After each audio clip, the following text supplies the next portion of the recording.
now, capital A, capital N. Yeah, it's right behind you, it's got two exclamation points after. And that's okay, you're right.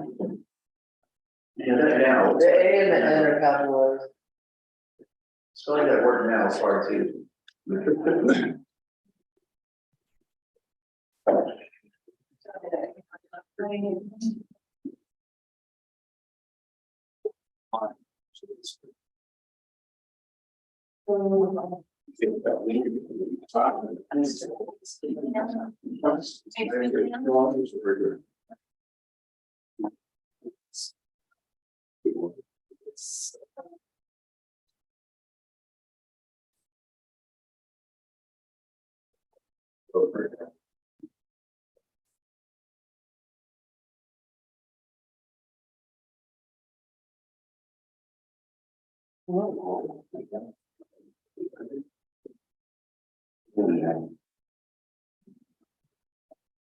Pretty good.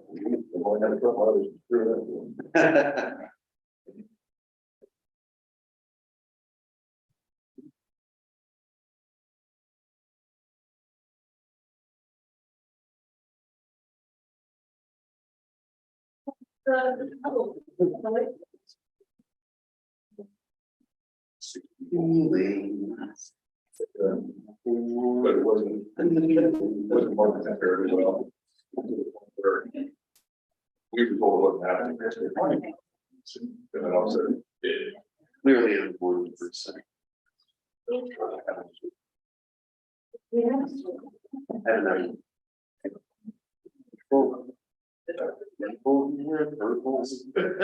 Yeah, and that works, so Good, if we need to, and we have two, good. so if we need to pass it around. Test it out, is it all? Put some Swarovski crystals on the. There you go.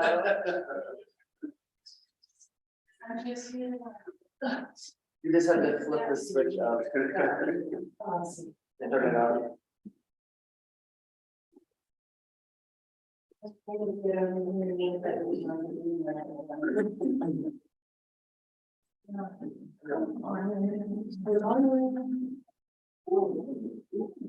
This council person's. Smith, to you. The honorable. And we have the alias Smith and Jones here.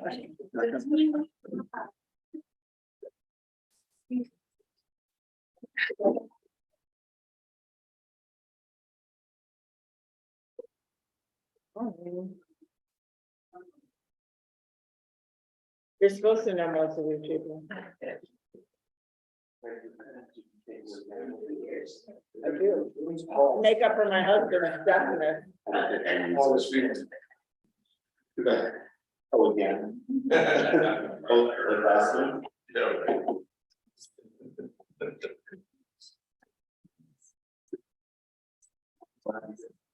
I did talk to Gary. He's Yeah, it's out on the street, so. And Amanda's coming. And we have our new commissioner.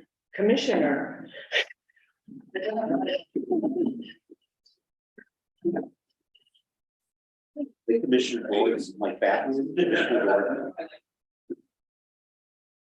Is she?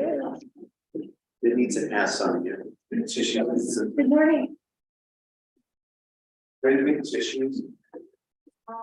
We're gonna be crying? In tears here? Good morning. Hi, Gary.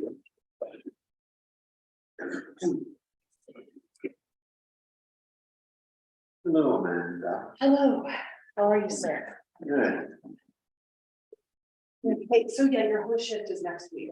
Make sure you show up on time. That was a good man. You want to start hosting this week?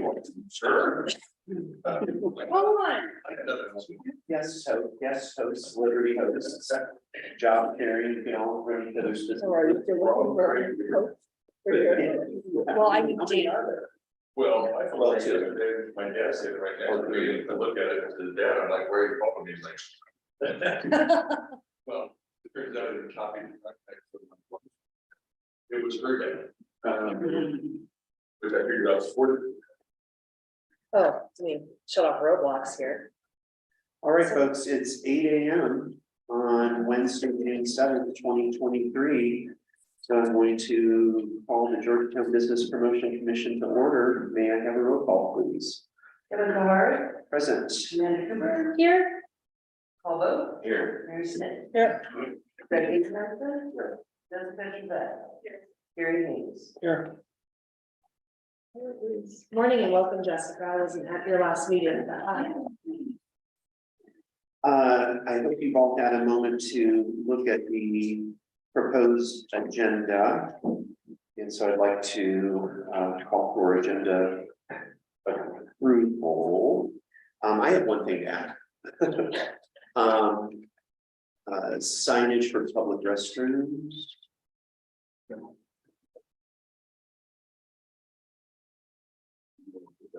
It can go up towards the bottom. It can go into wayfinding signage actually. Anything else? May I have a motion? I make a motion to approve the agenda as amended. Second. Any discussion? All in favor? Aye.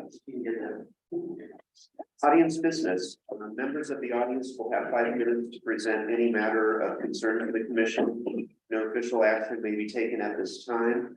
Those viewing on television may phone in to 303-569-2555 extension 7 or use the Zoom application. I see people in the audience today who would like to begin. Mary Smith, are we? She works for me. Games on here, Sorry. Would you please stand and introduce yourself and tell us where you live, who you are? Tell me who you are. No, I'm here mostly to learn, but I was motivated by empty storefronts, what I'm concerned about.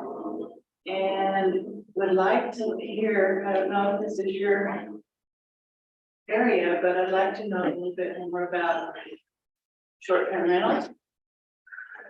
And then while I'm at it, I might as well throw out, is there some kind of way that we dress up our lovely restrooms downstairs? That's it for me. I didn't feel, people are always asking us, at the museum, if there's a restroom, and hate that over there, but it's not really. But, I invited Mary to speak up today as a kind of a representative of the citizenry of Georgetown. But even though I'm on this commission in a leadership role, I do share a lot of the concerns you have. Empty storefronts is really close to the top of the list for me as the director of Hotel Paris Museum, because we have so many around block 20 and in block 20. And it's been that way for years. It's not a new development. And so I don't have the answer, but it is of a concern that's shared. I'll also go on to talk about the public restrooms at Town Hall. Beyond that is the lack of parking right inside the doorway. You step right onto a bare floor, it's plywood, and just doesn't put our best foot forward when it comes to public visitation or even the citizenry and respect of the citizenry. So you can understand that as well. What was your thinking? Short-term rentals. Oh, short-term rentals. Somebody else tackle that, please. Was it Vicky's well? Oh, Airbnb. Yeah. Yes, resident. I've just heard a lot of scuttlebutt that people are starting to say, hey, this is killing our town, and I don't even know if that's true. I just want to know what, you know. Well, what it's done to the museum, I can speak to the museum, is when those homes are not occupied by residents, it cuts down on the possibility of volunteers, staff members, donors, I hear a lot of, people with short-term rentals say, well, my people will come to your business. A few do. It hasn't been significant enough for me to consider that a serious factor. That's a very deep subject that is probably beyond the scope of this. Yeah. Yeah, but I just, I didn't really know about it. If you do a long-term project, you're not gonna get how many short-term rentals they are, and those people who own the short-term rental were willing to share some of their turnover, then we can kind of start measuring, you know, when people are in those places, is the town getting a slight impact, less the visitors. I have a question. Bigger, but. Sorry. Two questions here. So on that matter, while we advise directly regarding promotions of businesses and support of businesses through promotions, which is what this group. I don't know that is, we could look, if we were gonna do data analysis, we would do that based on how it directly affects businesses, but we are not a chamber, nor are we a economic development corporation. We have one of those for the county, which would relate directly to that issue, which is the zoning and planning, and it is an issue that perhaps could affect us in one way. But to spend large amounts of time on it when it is a huge sticky issue for which we all have problems, I think, or opinions, sometimes I think that we might want to focus our attention in another direction, not to go directly at what you just said for you. As far as the other issue regarding storefronts, that is an economic development issue. That is also an issue that is a deep issue that relates to things like rents per square foot, like business plans that are absolutely supported, like being able to understand, somebody being able to understand that if they're going to open a business, what it actually takes to open a business and maintain that business, and the realities of whether you can keep it open with the amount of time you have available, or the amount of years you can wait for your business to become even semi-profitable, because I think people go into opening businesses, and people who are renting their businesses are just renting it to get the rent, and people who are opening the business have a dream of what they think business is, and it's not within reality. That's where an economic development corporation can help, because they can pair them up with actual business owners to help them write a proper business plan and help them get loans in order to do this on a long-term basis rather than a short-term basis. Promotion commission, what we can do is promote the business community as well as we can and do what we can to create an atmosphere in the town that draws people, in my opinion. So whether or not that is directly related to us, I don't know, but there are ways that we do look into that, and it's something that is always on our plate. But as far as how that can be done by us, we're only an advisory group in that situation. That's my personal opinion, because it is something that we discuss on a regular basis in these meetings, and it's something that we always are looking to try to fix. But it's a large situation, and it might include things like legislature, you know, the selectmen, and zoning, you know, even things that property owners in this town would pitchfork against, which would be rent control. So see how sticky that is, or a commission that is promoting and supporting businesses through promotion. So that was where I felt about that one, and the bathrooms, whatever, get on it. Good morning, everyone. Welcome. That's something. No, It's realistic. just being honored. While you were talking, Paul, I thought maybe it would be a good idea to invite Lindsay Valdez to future meetings and share these concerns that the public and commissioners have with her, and just see what her take is on it, because I really don't know. Lindsay and I met when I was the chair, and we actually had some kind of like really grassroots plans to do some things, but it's way too much to get into right now, so. If you want to maybe put it on the next agenda, I can do that. Or we could revive that conversation. You're seeing Lindsay Valdez as part of this economic development. She's the president of CCDC. I would only add that this isn't an issue we can just talk about with Lindsay. It's something we have to actually put resources forward. And so as we enter budget season, which we'll see up on this here in about 2 months, it should be something that's talked about in that context for next fiscal year. But I also would add that we need to go back to missions, that we maintain our focus, whether or not we're a chamber and economic development corporation on promotions. Yeah, I think though that just hearing from Lindsay what the lay of the land is, just to sort of conceptualize things would be helpful for me. Because I see the empty storefronts and I don't understand exactly why. It's not. Some of the things you said, for sure. Okay, yes, When I moved here 18 years ago, my plan was to have a coffee shop and I got as far as the license and a chicken house, so. That's relevant at all. why did you chicken out? And Why did you chicken? I was afraid to go bankrupt. Gotcha. I was scared, Okay. so, and I don't have huge capital. Yeah, I understand. Yeah. Whatever that's worth. Okay, good, all right, thanks for following. Anyone else in the audience would like to speak up who's not on the agenda already?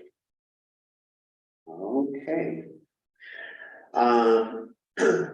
Do we have any new business owners? We have a Georgetown rafting company too. don't we? And there's Ruth Hamilton waiting her hand. Well, I recommend 6 more inches between the benches. Since we're looking at detail. Ruth, do you have any business? No? I do, it's, people, oh, business here, no. Yeah. This is over. Okay, yeah, okay, My okay, husband. okay, all right. What was the Georgetown Rafting Company? The Craig, what is, you wanna, Oh, know what their name is? Georgetown rafting? Oh, sorry, whatever. And who's the proprietor? Sam Dwyer and Ben Noodleman. Yeah, I know, you're like, wow, really? Yeah, so they're, and I'll speak to it because they're actually, it's a collaboration between Cabin Creek and this outfit. They approached the town about bringing paddleboards on the lake. Rick had sent them our way as somebody who kind of had the facility and the infrastructure to support it, and it's taken a year. But I think they're gonna be up and running this weekend. Awesome. It's awesome. So, Very good. All right, two super enthusiastic guys. Yes. Good, that's what it takes, is enthusiasm, unwaning enthusiasm. Not chicken, Wasn't a dig to you, wasn't it there? Who wants to take on Memorial Day Georgetown Days recap? there you go. I do. That was my first choice too, by the way. Right, well, okay, well, let's get into it. Memorial Day was, I mean, all things considered, with the obstacles that we were coming up against, was, I thought, pretty successful. Friday was the pancake breakfast, and thank you so much to Cabin Creek for cooking all of the proteins and making the pancake batter. It was not our most lucrative breakfast, but 100% of the proceeds were able to go to the charity, which was the Veterans Coalition, and to be honest, I have no idea how much money was donated. I was just looking for that total again, because it was given to me, and I thought that you already got. I did, but that's okay. It was somewhere, I think it was in the $300. Yeah, that's about right, I would imagine. So yeah, I mean, I think next year, you know, we'll be able to do it a little bit bigger and a little more promotion. We were hesitant about intense promotion in the weeks leading up because of the uncertainty we were dealing with in the planning of the event. But it was super fun, and I had fun cooking pancakes again, and the mayor came. And it was sunny, which was great, because that doesn't happen here anymore. That was pretty much the recap on that. And Saturday was the borough race. The borough race was, for all intensive purposes, really successful according to the people over at Packborough Association. There was no lost boroughs. I was on the roundabout for 4 hours that day, directing traffic. The last borough came through at 3 hours and 22 minutes. But the first one's finished in just over an hour. And they had 75 participants, and town had a really great vibe. I was nowhere near 6th Street, so someone's gonna have to take the I 6th had a Street. huge day. Cool. Yeah, and typically when there are events on Sixth Street, the trade-off for the exposure for the town is that our business is slower. This was not the case this That's year, awesome. so it was really good. We got full page coverage in the weekly call register out of Gilpin. Several pictures and a write-up, an article and everything on the borough race, so. No, it seemed, I mean, we had a really good day too down on the roundabout. I am, on a side note, really concerned about the number of people with driver's licenses who don't know how to use a circle. At all. You're assuming they have driver's license. I don't know. Right. I did have someone try and back up in the roundabout, my goodness. and one 18-wheeler came into town, like literally in front of us, with smoking brakes. Oh. But yeah, no, it was great down there, so I'm glad it was good up here. How was the coop drop? Anybody? I didn't win. I mean, There's lots of food. It was fine. Otherwise, The Rotary awarded, couple of winners and there's a lot of shit to clean up on the streets. There's pictures of that too. And Sunday, I think we had a really busy Sunday. I can't attest for the kind of the Georgetown Business Day has, it's like our third year of doing it, but that's our loosest day, because it's kind of self-driven by operators to come up with a special or a plan. And then I was not able to attend the Memorial Day ceremony on Monday, but I saw Jess's itinerary, and it sounded like, for someone who didn't even live here yet, that she did a pretty good job. So congratulations on your first weekend of events as the promotions and events person. It was very good. Rick gave prayer and invocation. And then Lynette Kelsey read a poem. No, she did the Abraham Lincoln's Gettysburg Address, and then Christine Bradley gave some history and also includes a poem. It was very poetry, very poignant. We had sound system available. I was raised quickly to its post at noon. Mountain Jams was there. That was that day later, but it was we had the cowboy band, which didn't get rained out, which is great, but it was the original cowboy band, sorry. And it was really appropriate music, and it was a wonderful day. We had music on Saturday, we had local spin and friends, it was Christine Bradley and the people,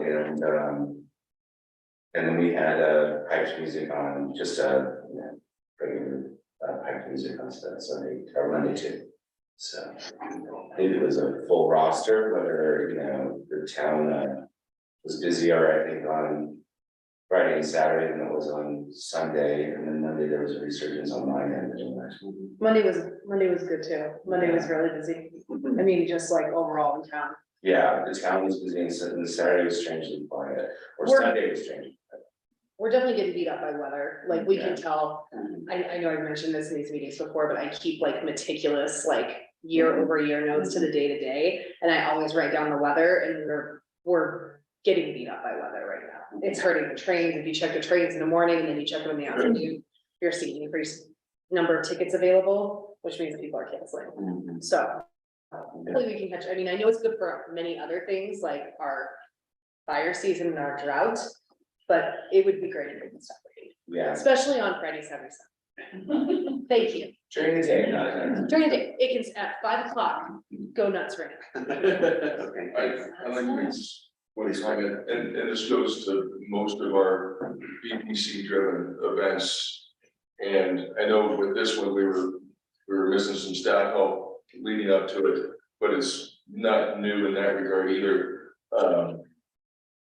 I think we can do more to engage our businesses in these events. Right now, they just feel like us scrambling around and coming up with ideas and really communicating. And half the businesses on 6th Street are surprised by, the rural race. And that's not just true of that event. Half of them are surprised by the 4th of July too. That, because it happens every year. But in terms of what we were doing to like round out and fill out the event for the 4th of July, what we come up with, it should be in the minds of every single business owner and staff member in the entire community. So when the question gets asked, what's going on downtown this afternoon? What time does the barbecue start on 4th of July? For example? Yeah. I think we can really work with just to double down on how we really engage our business community in the events that we put on to promote their business. I think that circle isn't complete. I'll make a comment on that, for Justice benefit. I think that there's a long history of people in Georgetown having a survivor mentality, not a thriver mentality. And so we need to somehow get out of survival mode. And I don't know what that looks like, but it's real. Do we advertise on local conversations and stuff? No? We don't have that kind of. We We have the social media, we do, last. I will say that is something I'm definitely connecting on. Right now, we are having a Westward summer guide ad come out tomorrow.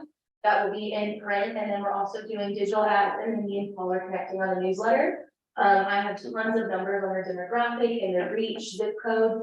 So we are slowly starting to connect in that realm. And then also with social media, I'm connecting with influencers who are wanting to climb beer stat, and then getting people here. We're gonna do how to prepare for that, how to hike it, and what can we do after. Everyone loves to go for a beer and a brew, but where do you go in Georgetown? Why do you have to go to Golden? So I'm slowly trying to get my name out there so we can have a stronger alliance.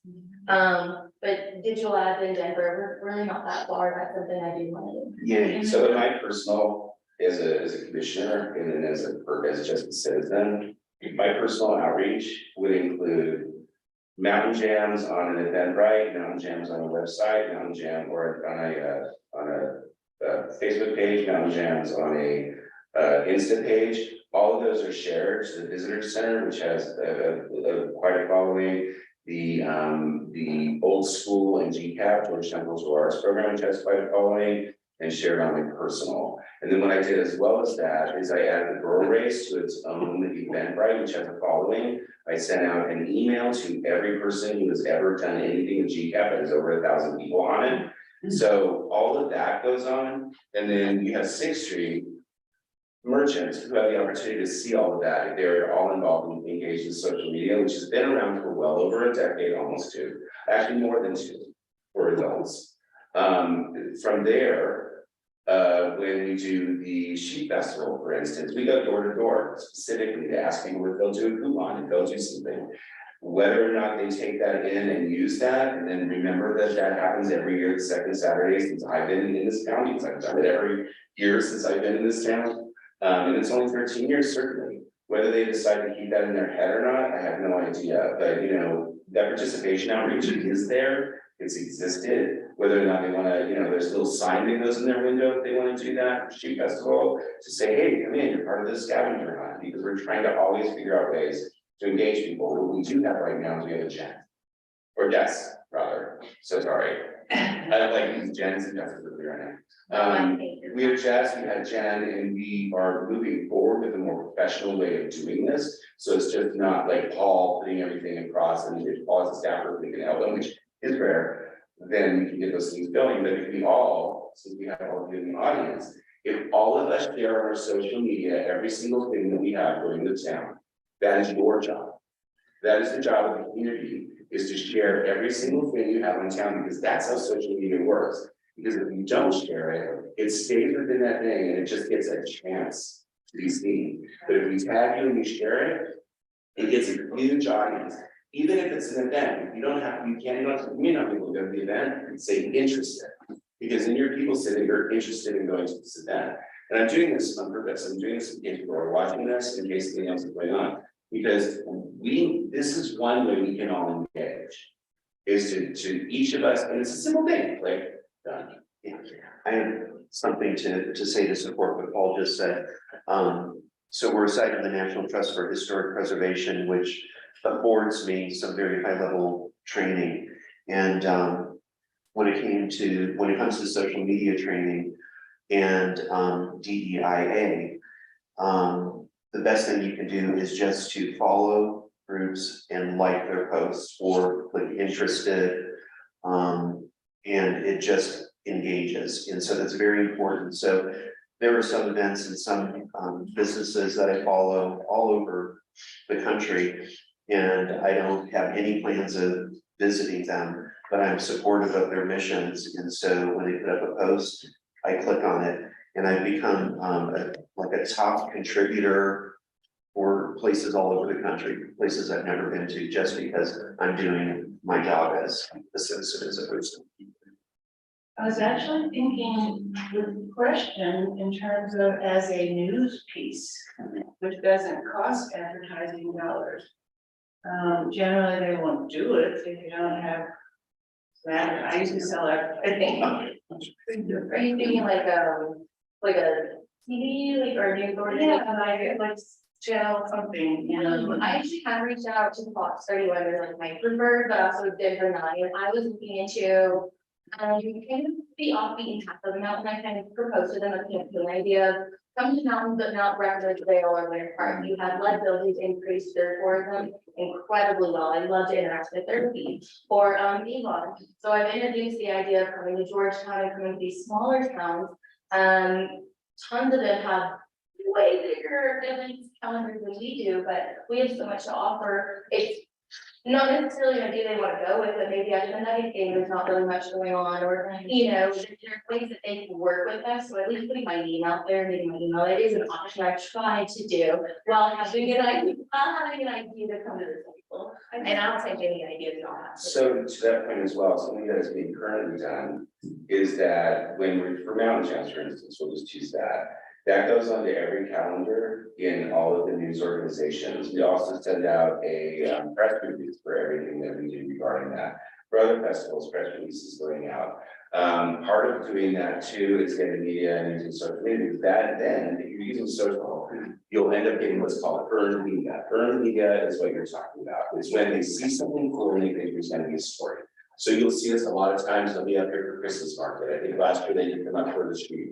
They'll come up with those things. So there are things that are currently being done by those of us on this commission and by this commission itself, and it will be done further by Jess. But those outreaches are already being made. It's a matter of what she just said. Are we doing great, or is someone else having something that's more quirky, or is someone else having something that's bigger? Okay, in the interest of time to move this along, I did see Ruth's hand up, so Ruth. Okay, next on the agenda, this is something that we need to continue to talk about, so why don't we make this an agenda item, every meeting? What would you like to call Promotions? it? Okay. I'm voting the motion. No, it's so Engagement, let's call it engagement. There's the CPR Colorado Coast Guard, so I think that's a good one, and that's something like, as the only like a remaining municipality or something like that, that would be great. Colorado Coast Guard.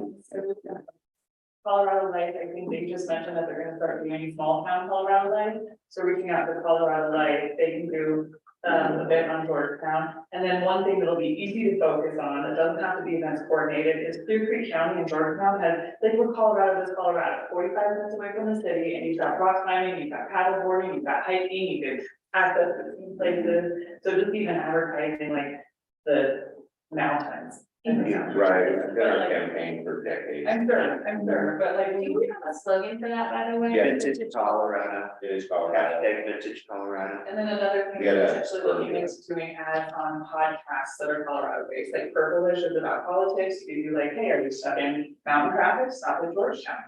I connected with I-70 things on social media for that, and then there's CityCast is a really good podcast. They just did the mayor coverage, but I've been connecting with them. And then we even wanted to do a podcast, that'd be fun, but that'd be like next year. Oh my gosh. Looking into, like, yeah, there's really good. I definitely love your ideas, and I will take them one on that. Before I call on Mr. Hamilton, I'll share one word of advice that was given to me. It's been very powerful in my career. At one point, I was working for the president of Coca-Cola International. And he said to me, you have to invent news. And that is what I've done in my career. I've invented news, and he was right. And so that's what we need to do, is invent news. Okay, Mr. Hamilton, thank you for your patience and welcome back. Well, thank you for having me back, and I'm just, those who are new, I'm Mark Hamilton, and I'm heading up the Star Park rebirth work. My intent is to come every month over the summer just to give you guys an update on where things are and where we're headed. You should have a copy of, I think I had two documents that Jeremy was gonna go ahead and send you. One was the budget update, then the June status report. I do a status report every month, around the end of the month, and say they're following it. During the month of May, we really looked at getting the budget pulled together and validated. And that's pretty much what you see in the budget development and funding overview. We also, we, Cindy and Cindy Neely primarily, put together the grant application, which was submitted at the end of May. We should hear whether or not we'll get, we've been awarded the grant by the end of June, so that they have it. I don't have any feedback on it at this point. The budget number for the project is just over 400,000, of which the town can fund about 150,000 of that, and 250 would be in the grant. That's about where we are. I've gotten quotes to validate the budget numbers for, well, actually, as of last night, everything now except the concrete work. I did recently get a budget for the earthwork to be done in the park, dry wells and stuff like that. That is not reflected in those numbers are not reflected in the budget yet. The earthwork was quite a bit higher than I had expected it to be, so we'll be making some other adjustments. But what has transpired over the last month, and it's reflected in the funding, is that it looks like we will not have enough funds available to do the parking lot paving this year. The plantings, which we probably wouldn't get to until late in the fall anyway, we'd be ready for it. And one of the items we added into the project was to replace the flagstone along 5th Street in front of Lake 511, on March Street, along Road Street. Across from 511, that whole section of sidewalk, the flagstones were all broken up there anyway. We looked at putting in the full size, 5 feet wide or 5 feet long, 3-inch thick flagstones along that area. We'll defer that till next year probably. And that will be the access in and out of the park for, machinery and getting materials back and forth.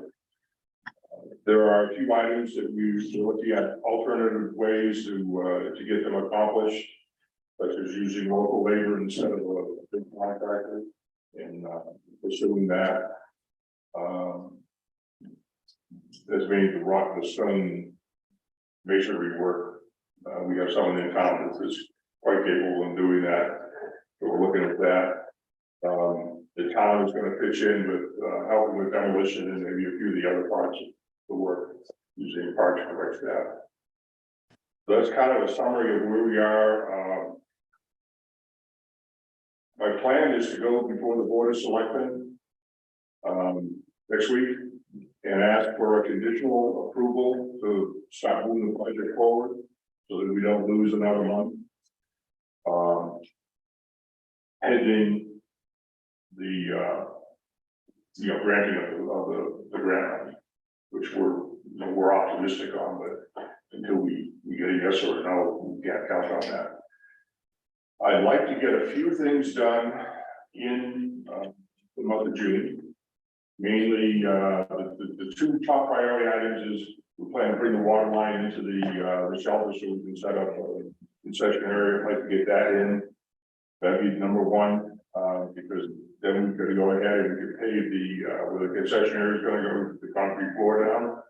I want to get that in first. We'll need to back the concrete truck in there, and I don't want to go over dry wells and stuff like that. So those are kind of the two top priorities.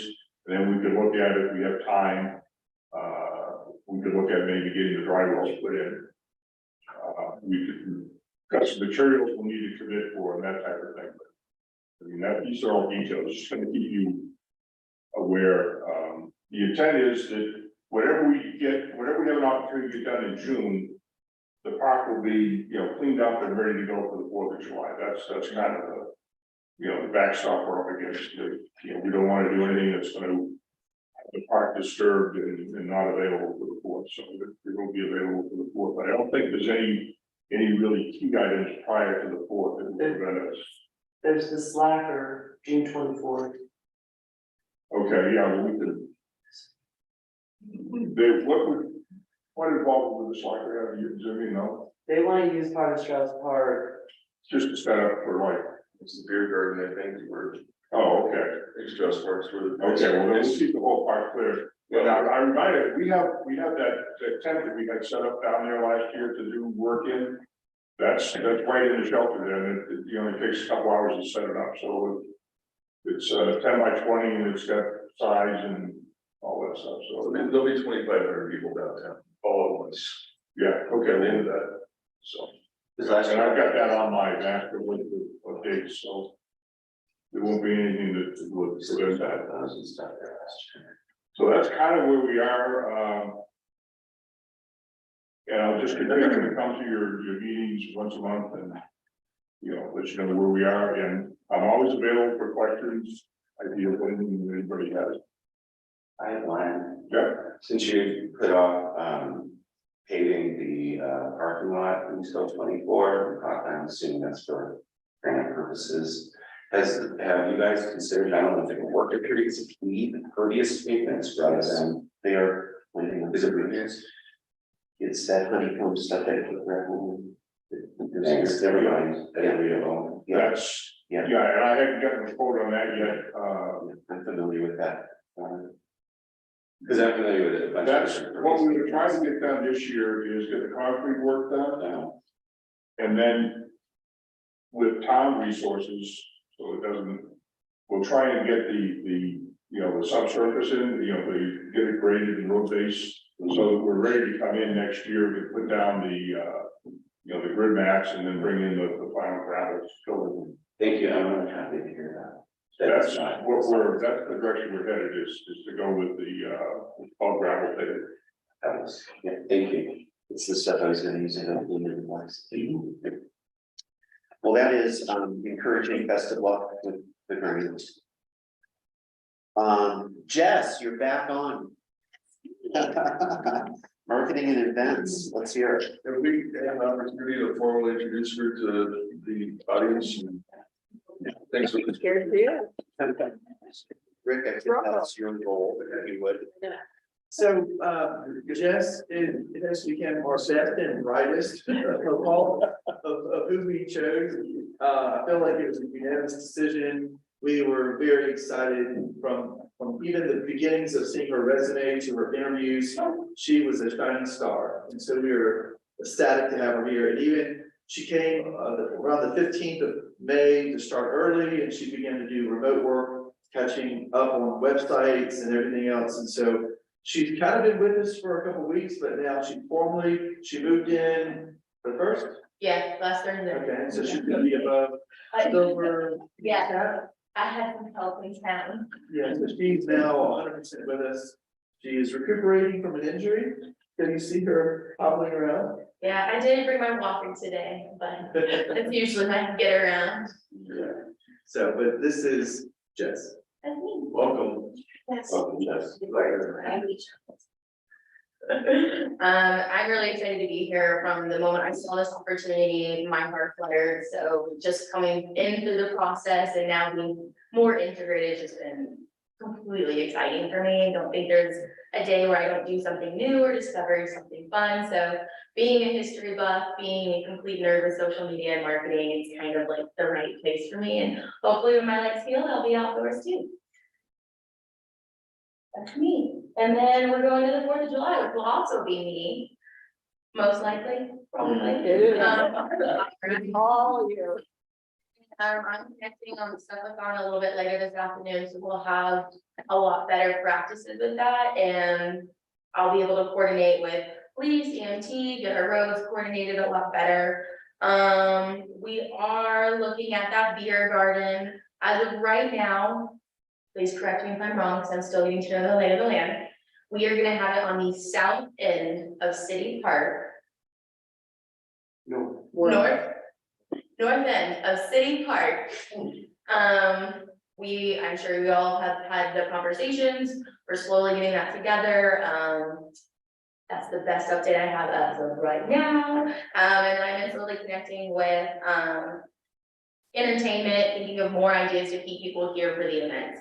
In the past, I've heard of things that have happened that I'm interested in, but I'm also interested in keeping people around to see what we can do either downtown by the lake. I think there's a very short amount of time right now, but brainstorming for the future is also never ending. So any ideas bring forward? Anything I missed, please ask. On the link through the website, so we have the parade as well. So the parade lineup starts at 9:30, which I will definitely help you with. And if anybody else here wants to help with the parade, we all will need some helpers, just throwing that out there. And then you do have, so last year, and it did not come to fruition, Yeah, I know what you're talking about. Yep. the bucket brigade. Mhm. Traditionally, there was a bucket brigade. I never have seen this magic that occurred. It has not existed since I moved here 8 years ago, but it was actually gonna be like kind of a modified bucket brigade. It was gonna be flat. They can't like go up the scaffolding. That's the, Just a big crowd. Yeah. That used to be fun. I don't know what happened. I just know that somebody broke a leg. We don't have enough time to get into that Yeah. today. Like, that's- Yeah. Okay, that's my. Yeah, no. So, no I injuries know. happened. But anyway, it's still listed on the link through, so you'll wanna get that updated, that's on the town calendar. So there's been a couple comments on social media about that. If that is something we want to attend, the inception of it was last year, that it was a modified on the ground flat version, but it got canceled last year because all the EMS went out. And there was no ones available. Yeah, my first, having been, Gary was too, having been deeply involved in those events. I think one way to make sure that we have consistency is not to rely on public safety to support those events in any way, shape, or form. Because that's all. You run 20 calls on the 4th of July. It doesn't matter which 4th of July it is, you run 20 calls. So if you can't run 20 calls and do that, then somebody else should do it. So we should be taking that on. We should be finding ways to execute those things. It's, there are no volunteers anymore in the community for public safety, so you can't really rely on that. I'm happy to because I have done the 4th. I'm happy to maybe operate a sub meeting between now and the 4th with anyone who's interested, so we can like button up all the details. If we want to try and do that, I mean, okay, cool. I mean, we'll probably need to post it, so. Great. Do you want to do it 2 weeks from today, okay. on the 21st? Sure. I won't be able to do it till 9 because I have to take my kids down to summer camp. That's even better. Next. All in favor? Yeah, perfect. So 9 on the 21st. You guys wanna meet here? Yeah, And I updated the website, that page. cool. Are we all doing this? I mean, yeah, it's whoever wants to be there. 6:21 at 9? And I'm not trying, I'm not trying to do that. I've just. No, Fourth. no, I'm relying. Okay. I'm like, I'll do the 4th. I mean, but we've got to figure out, last year during the parade, we had 3 medical calls. One that caused the parade to have to reroute, Yeah. like on the fly. So, Once every 20 years. it was a hot day. It was people passing out. That's right. I know, it does happen, I promise. A day comes where it feels warm here. It's not snow So yeah, that would be my recommendation. And then if that's something we want to try and do, the bucket brigade. Is that, can you maybe work on like the plan for that, so we have something to go off of? Materials, everything. That was a huge draw. It really was, I missed it, I wish I had seen it. Oh, they want to see people on ladders with beer in there. I never. this might cause a riot, but how many years did we successfully have fireworks with no? Is Yeah, that a riot? No, it's not possible to do it safely and legally. It is. Look, We've had this with Kelly before, I just, no. There's a lot of other towns that aren't doing it, Breckenridge and I think Frisco. I proposed doing meetings that have been going on for years, and we tried to do it, and we were told no by the fire department, and we were told why by the fire department. We were told what's going on, we could have another meeting again. Since Craig's on this, he has a different opinion, but he wasn't there for that meeting, and I know that he was on the fire department.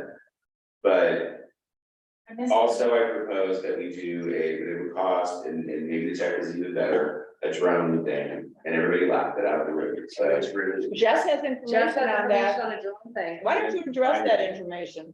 Years Share later. it.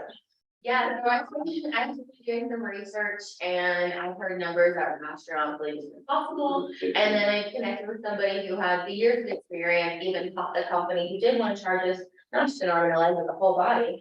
And we've come to some reasonable numbers. We're looking at the best we could do is probably 12,000 for a 10-minute show, either downtown or near Cabin Creek's parking lot. All that gravel will be a great space for it and there'd be more people.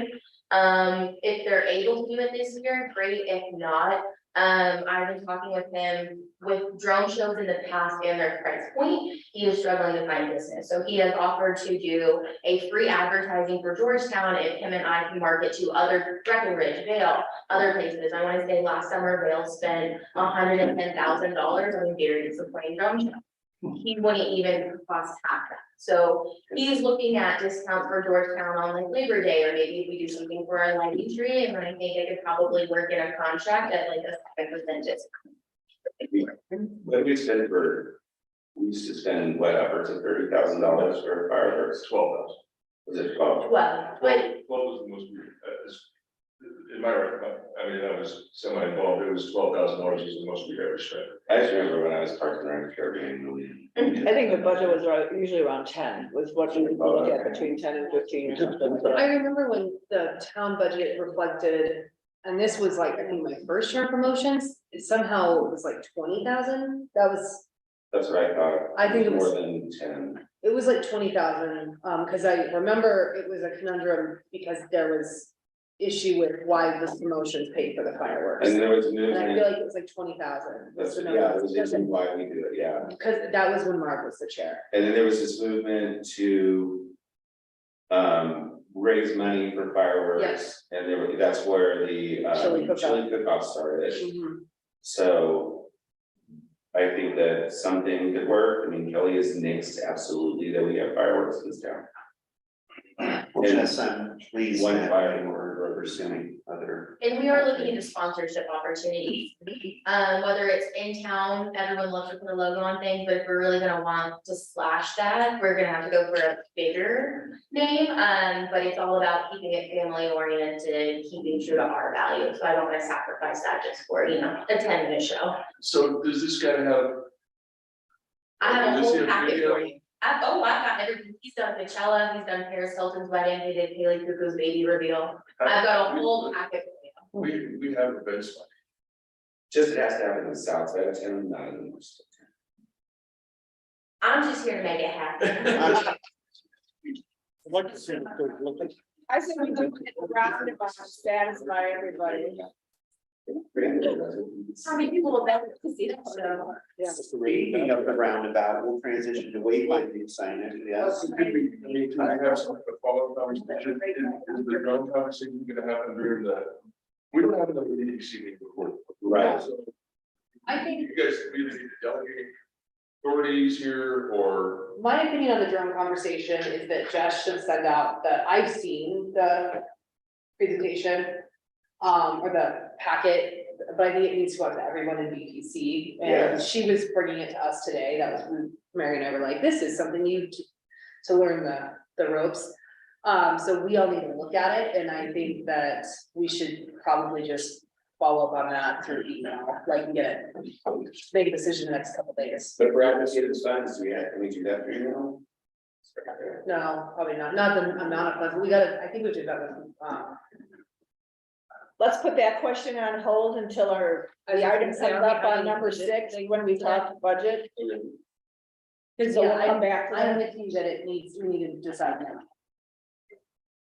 I'm slightly skeptical of this particular individual, 100%. I feel like it's too good to be true.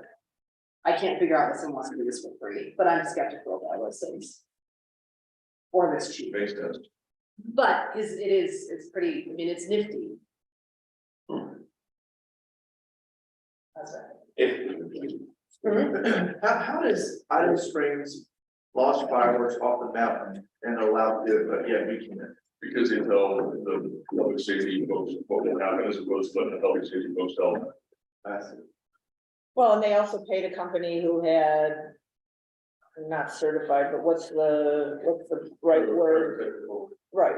Don't we have? someone And take care of that was one of the things that had come up at our meeting, what, 2 years ago? That was what, the fire authority was really pushing back on. That was just a point of contention, but that was one of the major issues with what we were trying to do here. Yeah. So, Every year we wait until June to have this I conversation. know, That's, yeah, and that's us. and here we are. It's June. Well, because also we thought that matter was settled, right? So if we're gonna bring it up in April or in August, let's do it in August, but it's true, we thought that matter was settled because we were told that we couldn't do it and why. If you ask people, that's all I can. People don't come because they don't have it.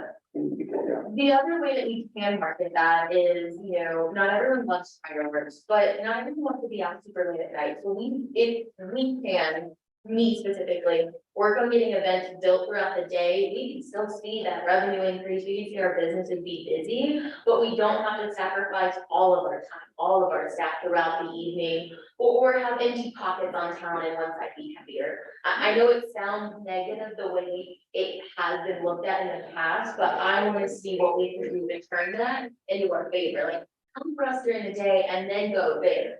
Yeah, we go there. We ended up moving to this town because we came to camp at Guanella Pass on 4th of July, specifically because there were no fireworks, because it scares our dogs to death. Yeah. So like the absence of fireworks was something that brought us here to camp last year. Right. Well, sometimes negative is really unrealistic. But we want to stay here, so, but as you know, one of our goals is to keep them here at night. Use our restaurants, no, that's literally one of our goals, is to Okay. keep them here at night. That's one of the things we talk about all the time, is how to keep people here at night, how to keep the restaurants going. And make sure there's business for everybody at night, so the town's not getting deserted, that's a major goal. I would throw out though this year, the only 2 restaurants that are probably gonna be open are the breweries. Really, We don't do any business. We're closed. We do no because business. we're trying to deliver. I don't do that business. I mean, It's our goal then to keep them here at night. if we can figure out a means, and again, like, to keep them here at night, 100%, it would change the tide, but it's a Tuesday, so Alpine will be closed and 511 will be closed just on the calendar. And we're not opening because it's not. Party at the advantageous. brewery. Craig and I had this whole conversation, and I think that one of the things that we see that day is it's more of an outside day, and so it makes people wanna be outside, like doing cornhole and like. Being more, like Sure, chill, but I think in the long run, yes, but if this year, that's. right, but we have long, every single meeting we've ever had, we have always said, how do we keep them here at night, Yep. correct? And then So we that's had our a goal. band that So got. that's the root is our goal. So we did a band night, and then. Correct, you're saying your goal, but as a commission, our goal is to keep them here at night. I know. I'm And then with can you. someone please inform the visitor center occasionally of these decisions in advance, so that we can tell people that no one's gonna be there? I'm not gonna be there before. I'm just Thank one, you. I'm just one, but no, remember the last time the band, what happened? When we tried to do the nighttime band, the neighbor called it in. Of course. And called it a noise complaint, and we got shut down for a noise ordinance. That's 5:45. Okay. Anything else about 4th of Oh, July it's so much more, but not today. that is less speculative? Yes, I have a I'm question not open either. that I have answered, I'm sorry, but do you want extra music on the 4th of July in the evening?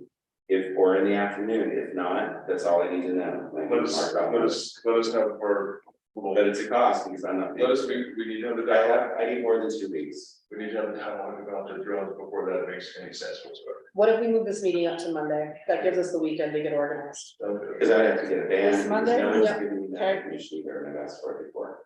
Yeah, we can. So no, I'm not So saying. Monday, If you want to say, no. Also, has the town licensed the pavilion for its music? Because ASCAP, CSAC, and EMI are cracking down on people. So Yeah. Monday the 12th, So we're gonna meet, 12th. so that gives us the Okay. weekend to get organized. That way. That's still anybody not wants to me, come, Yeah. Thanks. Good morning, Mary. Good morning. All right. Talking about the 4th of July, you want to join? No. Okay. Sorry, guys, I just want to know. That's good, I think. I did try to look up how much we have paid or helped pay for fireworks in the past, but it's been so long that all that information was purged, so. I think at one time we were doing a donation of 10 in conjunction with fire department. Maybe that's where the 20 came from, is we did 10 and they did 10. It's, I remember 20 very distinctly, but I could do that. I remember more than 10. I remember being worse down.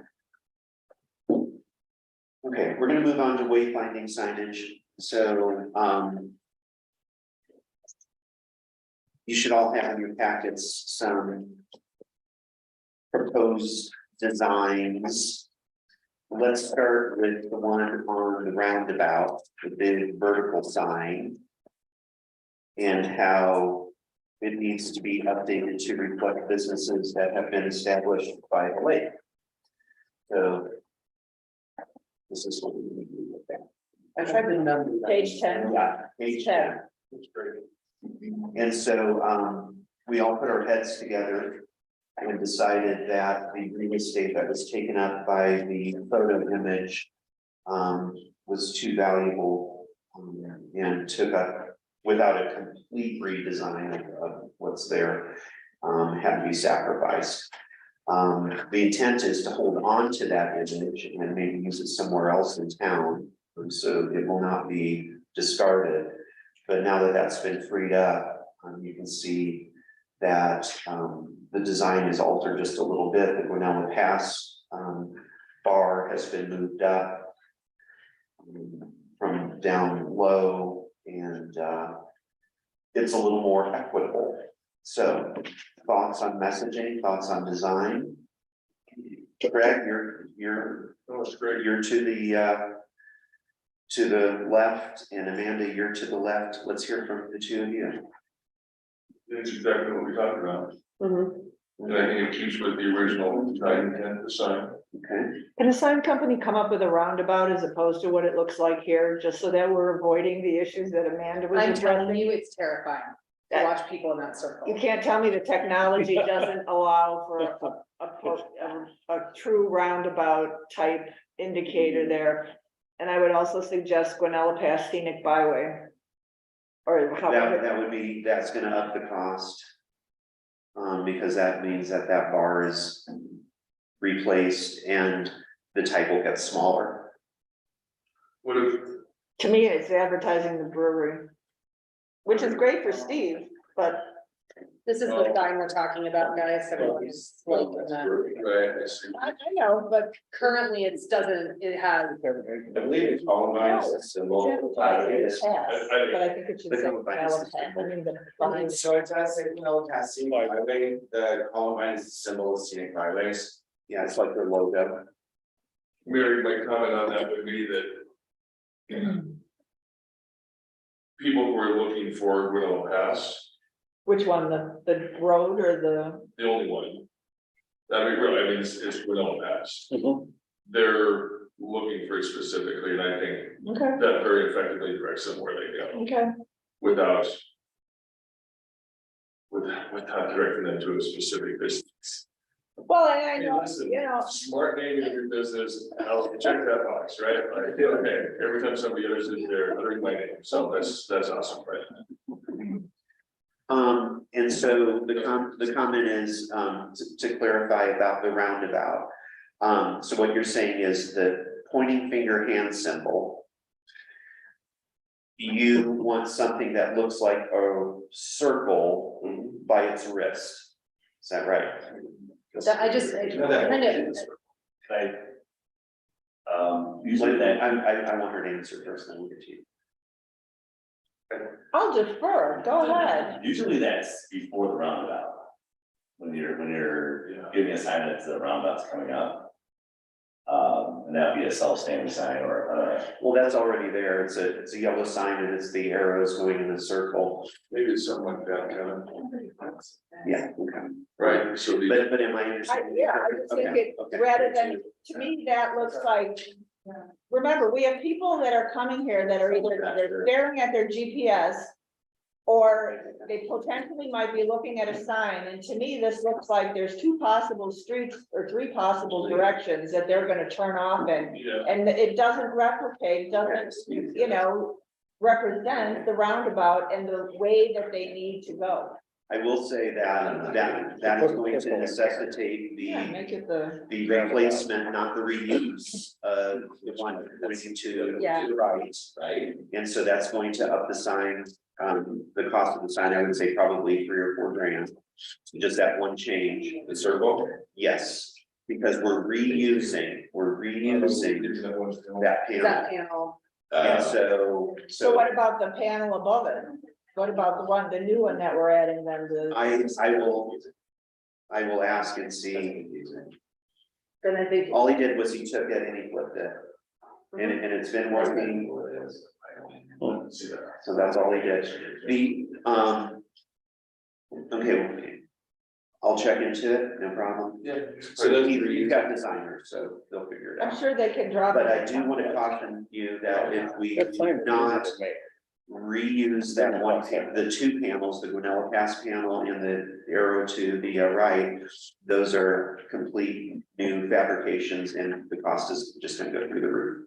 Well, let's price it before we. Okay, Cause it almost makes it look. and see the county offices, are we gonna attack that arrow too? No, let's leave it. Okay, see, because that doesn't have the roundabout either, That's right, I'll figure it out. so. It's, I think that, you know, in the long run, And the Guanella Pass arrow doesn't have the roundabout. None of them have the roundabout. No, but at least Or you're not it's- indicating that there's three different directions that potentially you could be turning. If I'm driving, I'm old school, I'm gonna look for the second right to turn to go to the train museum. How about we just approach the new panel? Because the existing panel has been working. The new panel, all they did Still was not my flip it. opinion. No, I'm trying to accommodate you. The new panel, all they did was flip the graphic. And so it was designed for one thing and they're using it for the other. So I'm going to ask them to look at that one. Yeah, so. Just keep in mind the sign was built when they had a really jacked up intersection there and not, so that's what that. Crazy. Still is there, the roundabout. No. Yeah, I was visitor director. Yeah, the roundabout was there. It was there. Yeah. But we would move areas in there, you know, we wanted to put up a big lighted sign and we thought because even though it's on our right of way. That when that was built, instead of a big giant lighted sign that was like council had lost it, I guess. Okay. All right, let's continue on to the public parking signs. Let's look at image number 1. We're just talking about putting it there. This is everything that I didn't have. And so conceptually, what do you think? it's very slick. Yep, Yeah, I do too. I think This it's, is the one for the Hotel de Paris. Yeah. and so it's number 1 and number 7 in your packet. And I think it's a little wordy. yeah, do we? So I like the thought of numbering the lot so people know that there is more than one option. So I like lot 1, lot 2, lot 3. The third lot is over by, Strauss Park, and we're not going to do a sign there until construction is done. You And, just have to say lot one, lot two, lot three instead of the location. because You're standing there at. six. yeah, that was my thought. The other thought I had. You are here. When, Excellent. when, I went through, I went to Leadville the other day, and there were some parking signs for Copper, and it said free parking. So do we want to say public parking or free parking? Because people do ask at the museum all the time, is that a charge lot or not? What do you think about that? Let's start with that, public parking or free parking, or something else? might want to decide the charge eventually. Exactly. Okay, That's what I was gonna okay, say. done, Okay, Rick's like, Yeah, no, I like. Free parking. okay, Yeah, different charge. It's his Unless lot. it's- yeah. The hotel can take that this way and charge, it's his lot, they can sure they want that. Okay, and so I agree that it's, well, as I said, I think it's very wordy, I think just, lot one, lot two, lot three is sufficient. How do you feel about that? Okay, design wise, we're good, we like It looks it, really good. okay. There was a second version in there where it was sort of metallic, I think it's just too subtle. And also it deviates from the design aesthetic that's been established, so I say to go with the multicolored one. I wouldn't be able to see them at all. Yeah, I understand. Unless it's silver that represents our, Maybe, yeah. I think it's cool, but I mean, seriously, I didn't even care. I like the helicopter. Okay, now, I think I brought this up to you, Rick, could we have the town's attorney draw up some sort of agreement between the colonial days and the town for the placement of these two signs on lot one and lot two, since they're Dame's own property I and, had Jerry check into it, Okay. and he feels that the way that the current contract's written, there is a provision in there that would allow it. okay, so we don't even have to. Yeah, he's already given me by saying, it's already in the contract too, because it's generalized enough to mention this, but he feels like it's already there. Who insure, it is insured then, because you're insuring the lot, so if there's damage to the sign and somebody backs into it, then it's, okay, that's all I need to do. Good. Okay, so next steps, what do you want me to do, folks? I mean, are we ready to take it to the board? of Well, it seems like lots one and lot two, lots one and two are ready to go. We still have design questions about the roundabout. So should we go ahead and get hard pricing on yes, lots one and two, okay? And then I will get back to you with the design. I would get hard pricing for both those. And you're good with public? no, it's the same public, That would go on so that. that's if there was a charge. And the other thing is, folks, may I have your attention, please? The other thing is, I believe we only get one review. And then we get charged, and so this will be our first review. So if there's anything else, say it now, because otherwise we're gonna have to pay for it. I just want to clarify one thing. In the past, we had mentioned a couple signs we wanted to kind of move forward was, I thought I recall, one was the loop, having a sign there. Is that not what we're gonna do? We put that in, we broke the whole list of all the possibilities down into 3 groups. This is group A. Okay. Even though that's really important, none of them are unimportant. That's the problem. It was just a matter of, I think immediacy. Cost. Cost, yeah. but Mary's gonna give us a bunch more money in a minute, so. Do we need to interrupt the BRC?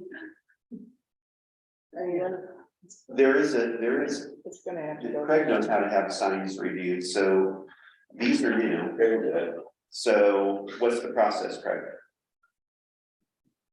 Fill out an application for years. DRC, what's that signs? Yeah. Okay, So, but I guess my question is, should we go to the selectmen first and say the board of selectmen is good with this, or do we go to DRC first and then go to the selectmen and say DRC is good Let's with do it? it concurrently and that would. Okay. Waiting 2 months between every action. exactly. Okay, fair enough. Okay, I've got my orders. Hi. Thanks. Mary. Thank you for honoring my request to come to this meeting. I appreciate it. Good to see you. And thank you for your guidance. I got a question, sorry, can I interrupt just for a second? You had mentioned when you first started to add the restrooms to that section. Does it put that down? We want the town to pay for that, not for BPC to pay for restrooms. Thanks, I know, but here's something that, it's a little, here's something that happens at the museum. We witnessed it twice, once this year and maybe once 4 or 5 years ago. When there's a visitor who's out of sorts in downtown, who is having a bathroom emergency, let's call it, and they cannot find a bathroom, we have a public urination problem behind the museum. They go behind the museum and they pee back there. It's men. And so I know for a fact that the signage is not sufficient on this building to lead people here because they panic, they run back there, and my staff sees them peeing back there. I've seen them peeing back there. So it is an issue. It is an issue for my business. So I would like for the sign on Town Hall to be improved so that lessens that occurrence or eliminates. I believe within the last year or two, we have brought that up at BPC, that the sign needs to be enhanced here, but I think we also need to recognize that we're really trying to guide people to our public restroom at Strauss Park, which of course does not have a sign either. So. But I'd like to see the design be cohesive, but I think Parks and Rec should pay for the public We're gonna restrooms. talk about who's gonna pay for it. I'm saying as far as the use of it, and I believe the intent too was really to try to minimize the use here with the new restrooms at Strauss Park. So that's where we want to draw it. It's just like, here's the public restroom, here's a restaurant that has a bathroom. No, use the public restroom in the park, so. But we can see if that works, but something needs to be addressed because it's not working. Hasn't been working for a long time. And in fact, Mary knows, Mary Spicer Jones, that is one of the most common questions that we field. It's like being the Lancome counter at the mall. They're asking where the bathroom is. They're right across the street. They cannot find it. They cannot find it. And it wastes our staff's time and energy. It impacts our business. It can be avoided, and I would like to be heard. I would like to be heard. I hear you, and if it was up to me, I would shut down the use of the public to be able to share this space. You have no idea how disgusting it is to have to share the space with the public. Oh, Yes, wait.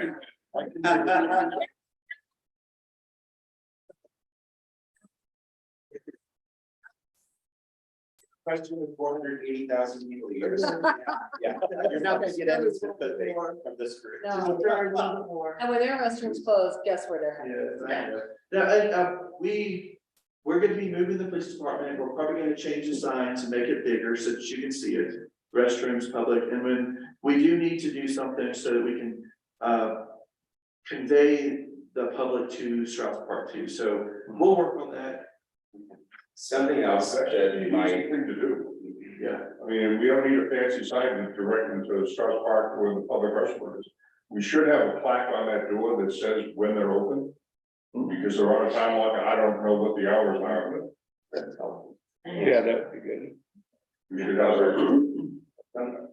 something about wayfinding too, that I've been looking at for a couple of years, but I am gonna be talking to Jess about the day a little bit, and I'll be talking to some other organizations to try to combine grant and is utilizing modern technology, because it's come to its point where it's affordable now, to create an online map of geofencing. So if you're walking near the restroom, it'll say the restrooms are here, or they're up there, and businesses can say, hey, the brewery's having a special, and things like that.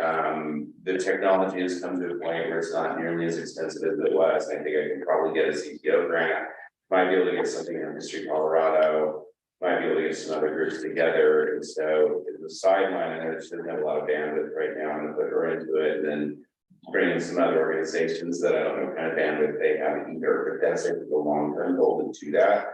That'll serve a large portion of the population, considering 6 years ago, 85% of the population had smartphones. Okay, in the interest of time, we're gonna move on from wayfinding, but thank you, everybody, for that input and for listening. Mary Simmons, how are you? Good, thanks again for coming, and what can you share with us? Well, couple things. As far as lodging tax goes, it is coming in a lot slower than what we had anticipated. Now, we know from looking, prior trends, the first 6 months of the year are always lower than the second. However, we still have an issue with Airbnb and VRBO. Mary and I drafted a letter, kind of like an update letter for all the lodging tax vendors. Saying, you know, don't net your Airbnb reservations because they are not paying us. Who's they? Airbnb. Like the actual, like that corporation, Yeah. so. Yeah, Yes. because they say, okay, we have to collect for you, but, and they are, I mean, I don't doubt it that they are collecting, but our vendors are saying they're not turning it over to us. They say that they are paying you directly and they are not. And I reached out to them numerous times, get left on hold for half hour, 45 minutes at a time. Can't get an answer. So we're working on that, but a letter did go out explaining that, this is the case and, you know, please go into your accounts with these, online platforms and make sure you have it set up correctly. Because I do have one vendor that has a lot of knowledge and hers seems to be set up and we're getting the tax. So Can you get that information from her, like a step by step? I have it. Okay, It's not something I can print out, but I Yeah. can share it, and that's what I'm telling people when Yeah, they call perfect. regarding this letter. yeah, it walking through. How to do it step by step. Okay. But back to, so we're coming way under what we had anticipated we would have for lodging tax. 30%. No, because it's hard to tell, because like I said, the first 6 months of the year are always left. So until we have a full year, it's kind of comes back. Well, and did we collect from everybody in the conundrum? That's what I'll just call it, the conundrum. That personally in the year, did everyone who owed pay because of the county still collecting? Yes, but there are some that are netting their gross sales by what was booked through Airbnb because they said Airbnb's paying. Got it. Enough. And I, in this letter that we sent out, we said, you can't do that. So I did get one response and this morning just saying, they're telling me they're paying, they're not, call me and we can go over what I have, what information I've gotten. And maybe that will help. And just a follow-up question, I know in the past, when I was chair, we had talked about when you were getting the like sales tax breakdown from the state that like from Airbnb and VRBO, you didn't get a breakdown of properties. Correct. Is that still the same for this as well? Well, I'm not getting anything from Airbnb, Okay, so I never don't mind. know. That was a dumb question. But I have heard, okay, I've talked to some other municipalities that have the same thing, they have to self-collect. And their county can't anymore. Cause they're home rules. Yeah, Yeah. so anyway, she said, oh, we've got this wonderful, third-party program, they can file online, pay online through this company. Well, it's anywhere between $5,000 and $11,000 a year to have this company. Maybe in the future, this year, since we're already coming in way under, I don't think it's an option. And I think throwing a big change in after 5 months of this would really. And they would have to register with this company, which is another fee. I think it would really. We're trying to minimize the steps now. You know, this was a huge impact on our lodging vendors, and we're, you know, it's been a huge learning curve for the town. And it's been a, you know, huge learning curve for the vendors as they have to, you know, divide their tax rate out, and so we just need to be careful how we're looking at our expected revenues from this right now. Yeah, And we are, there's a lot of lodging vendors that perhaps are not paying, whether intentionally or not. Because we've always had this problem with the Yes, platforms for the short-term rental. Yeah. So this is just coming, you know, it's being brought to a greater light, you know, with this process, but we're not trying to have our vendors jump through another hoop. No. Right now, we're, you know. I mean, it's a logistical conversation that we solved today, but I think it's really frustrating at the state level, there isn't more detailed information. On any taxation front from these companies. I think that they're kind of operating with. Well, yeah, when they started this where Airbnb and VRBO would pay directly 3 years ago, I guess. The state actually originally said, okay, we want some detail. And when I talked to my contact with Department of Revenue, she said that they were looking at a lawsuit because Airbnb would not turn over their records, like prove that this is all collected. You know, Yeah. and they wouldn't, so I don't know what the status is of that. right That's now, super but shady. It is. Okay, with that. You've got, draft May's financials. So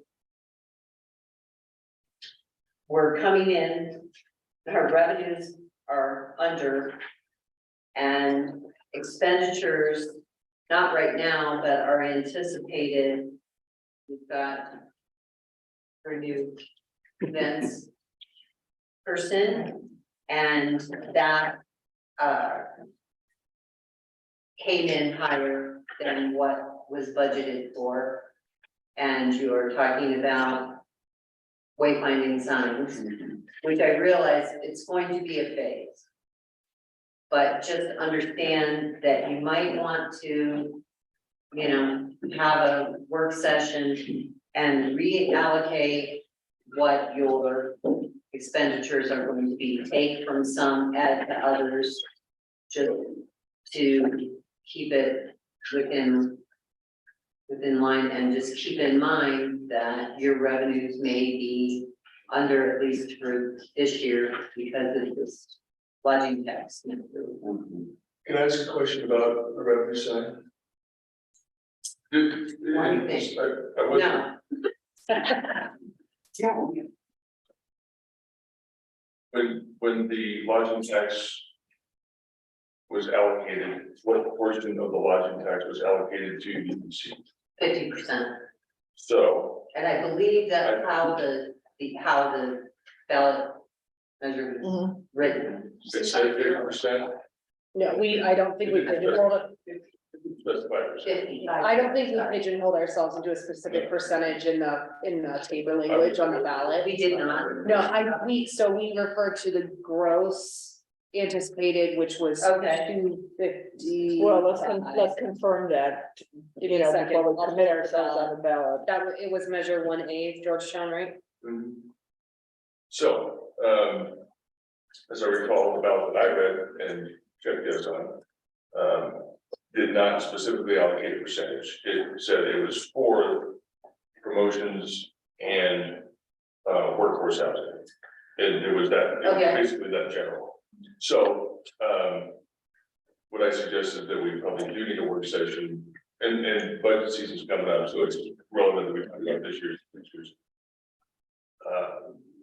That's in the context of lower than anticipated receipts.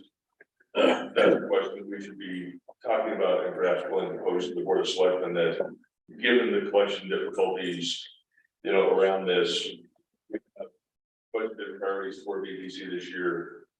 And so a lesser anticipated portion should go toward workforce housing, perhaps this fiscal year, to fully fund the BPC budget as we start to work.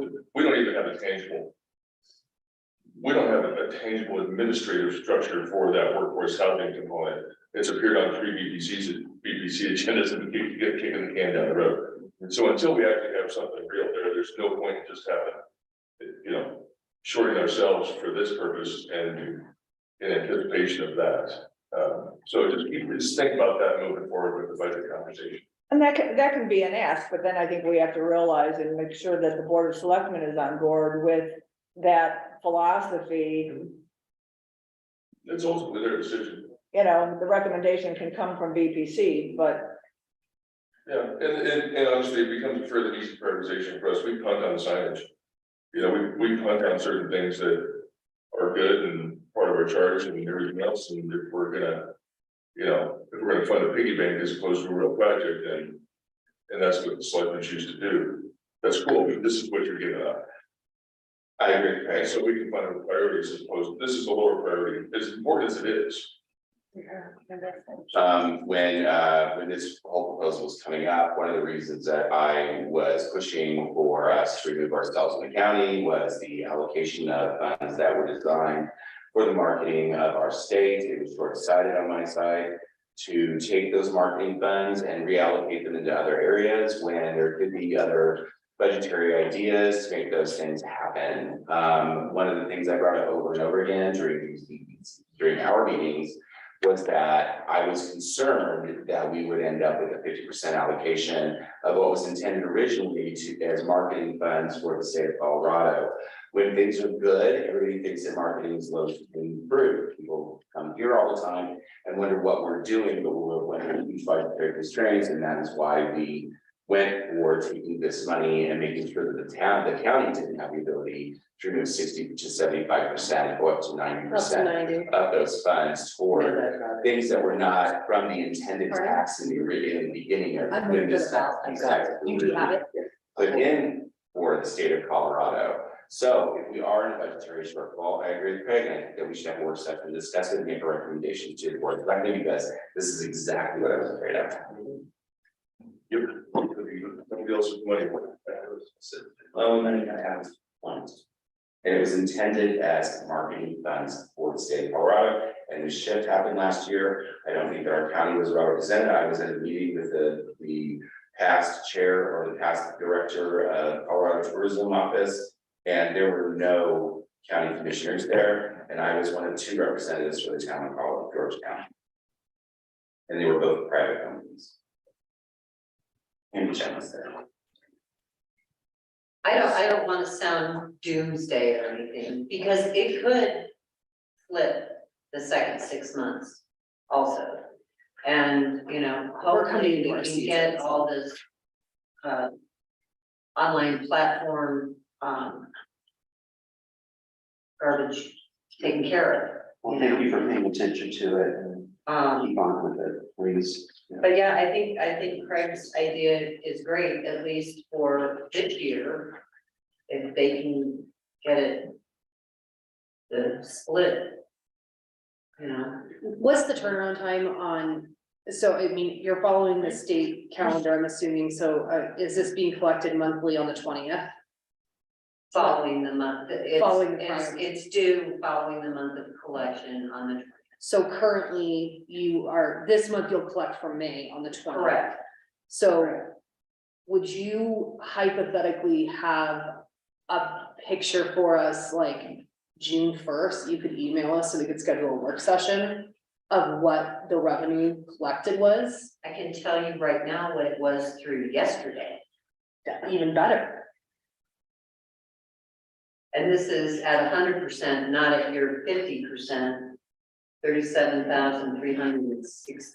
$366. Yeah, so you're at 50% of that. Do you, and how many, do you have a rough idea of what the reporting percentage is?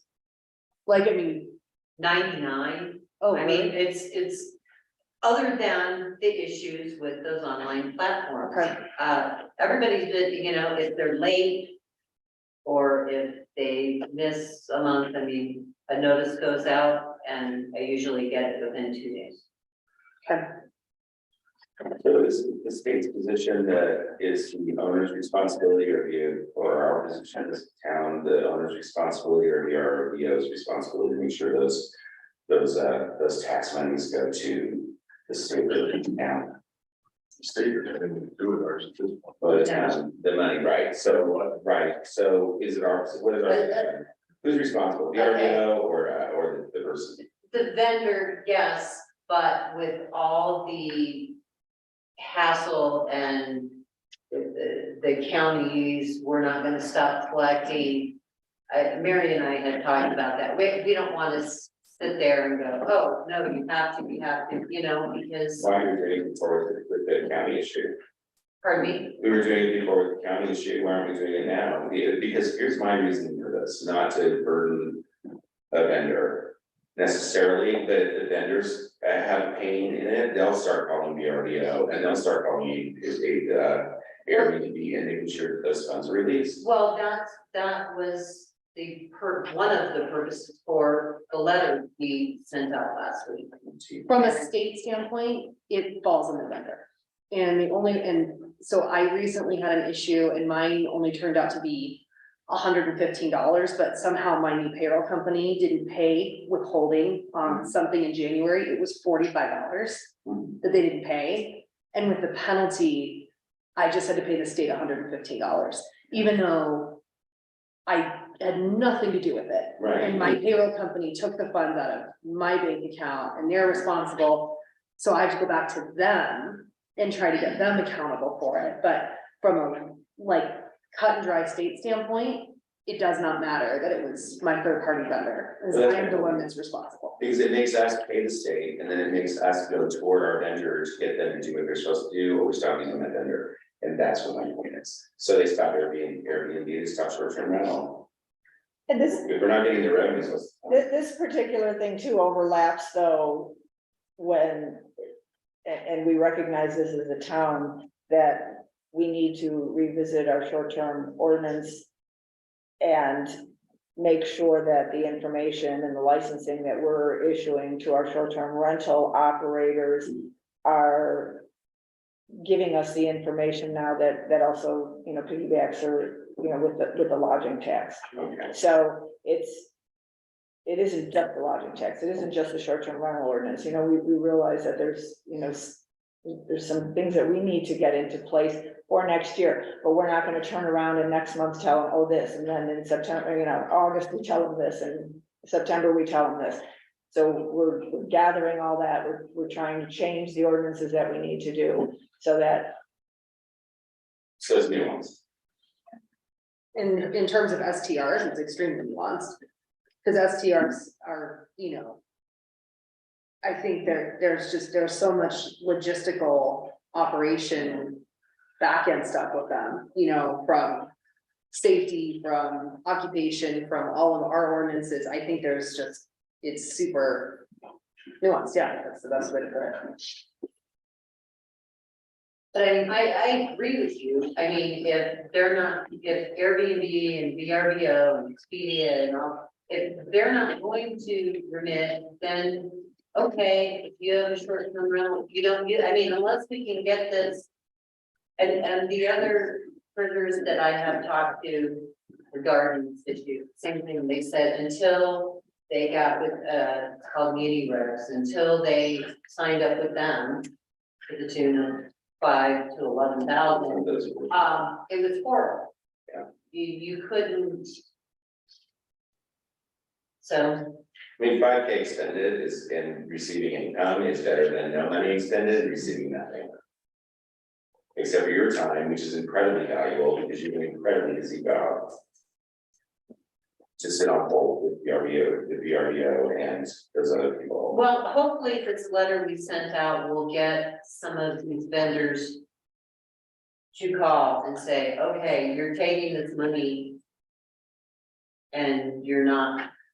I don't know why, I just have this gut feeling that like Airbnb is remitting it to the county or something. I don't know why, but Can you call the county treasurer? they trust, she has nothing.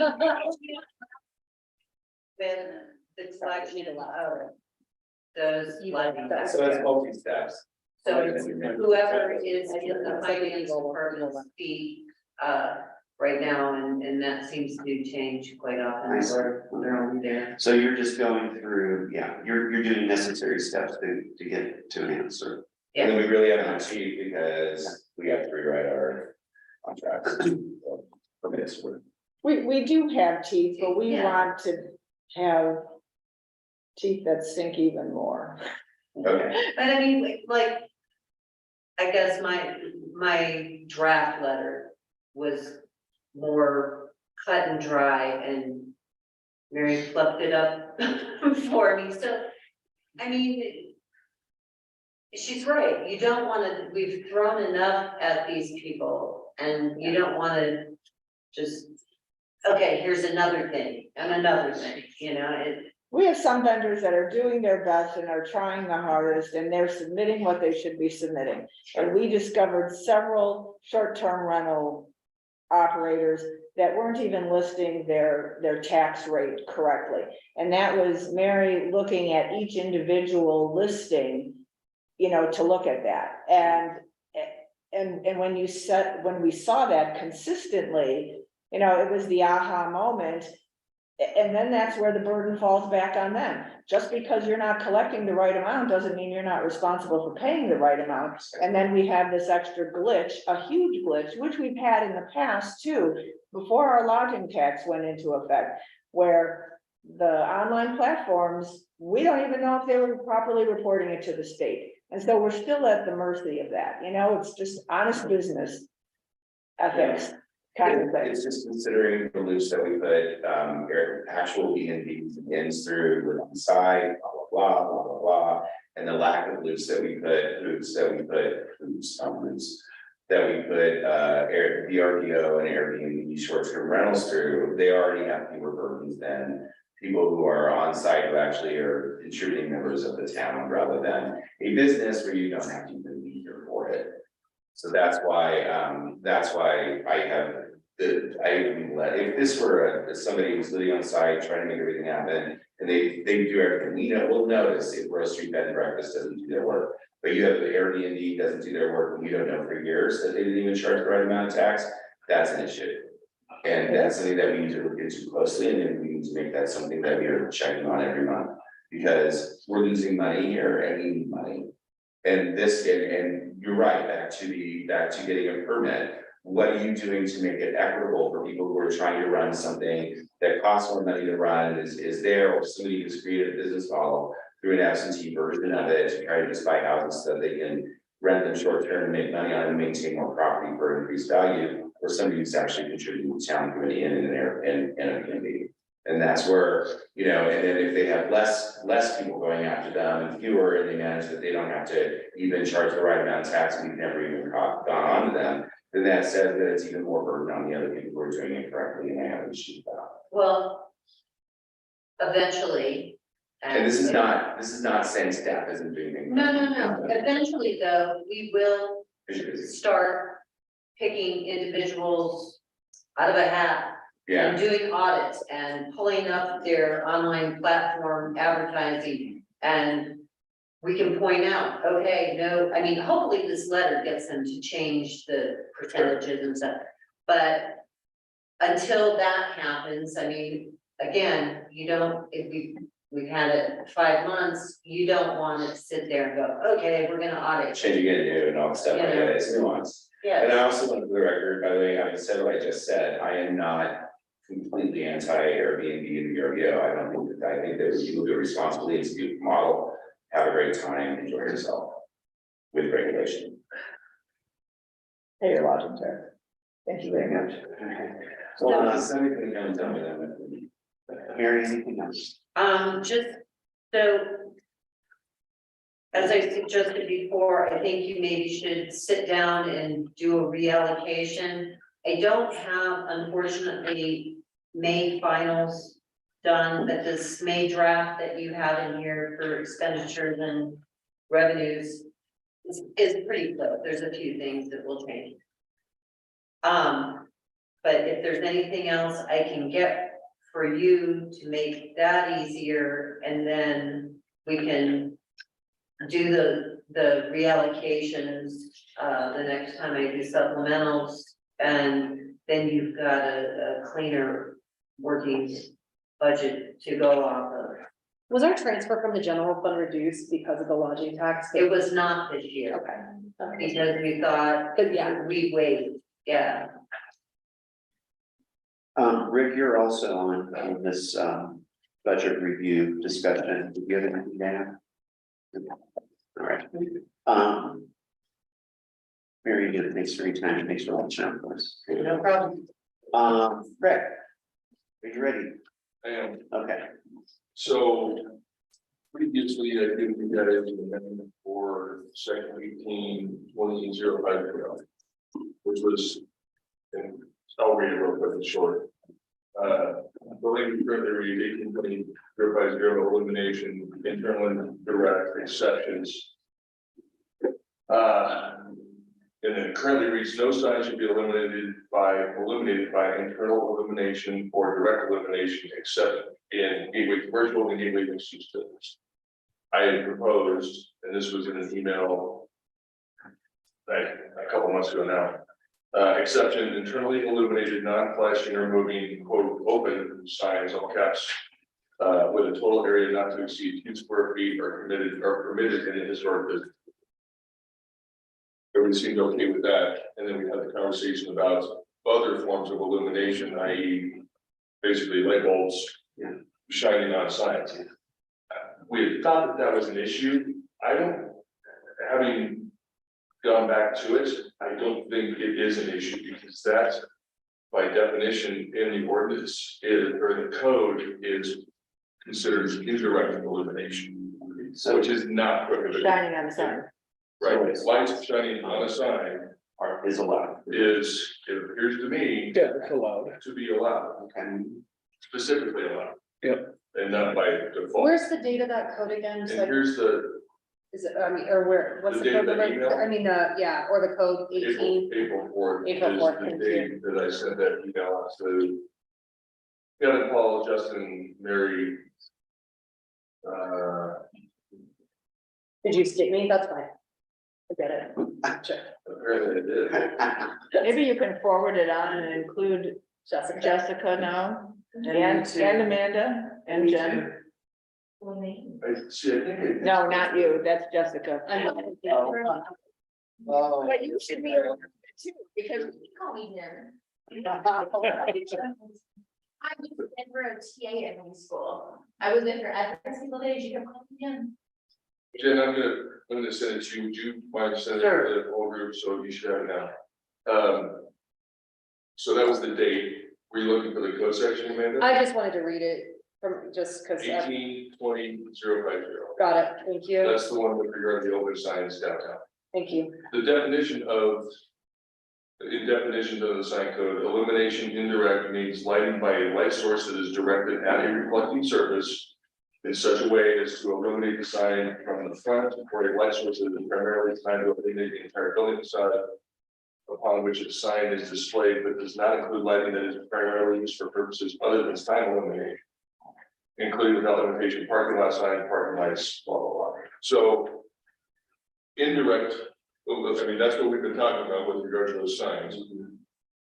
It's not prohibited Okay, good. in any district, honestly. So. we were gonna overshoot that and overcomplicate it. It's not prohibited, it's not specifically allowed, but it's also not prohibited. Okay, so we don't need to address that piece, which was the second piece that we were waiting on. So it falls back to that original language that I proposed. And I think this is a simple matter of, do we want to make a suggestion to the Board of Selectmen that we amend the sign code in that realm, in that regard? And again, it would just be sent out a simple exception: internally illuminated, non-flashing or moving open signs with a total area not to exceed 2 square feet are permitted in the historic business district. That's a simple little open sign. That's what that's intended to be. I'm in favor of that. I think if we're trying to promote the economics of our downtown district, how you want to draw attention to yourself. And I think the consensus of the email that we had sent out, you had sent out a couple months ago, everyone seemed to be on board with that. We just wanted to make sure we were. I didn't get any responses to it. I didn't respond to it. Kevin But- responded but we to some talked about questions. it. Maybe Yeah. this one, sir. But we've had the conversation, so. It's literally all it is an open sign.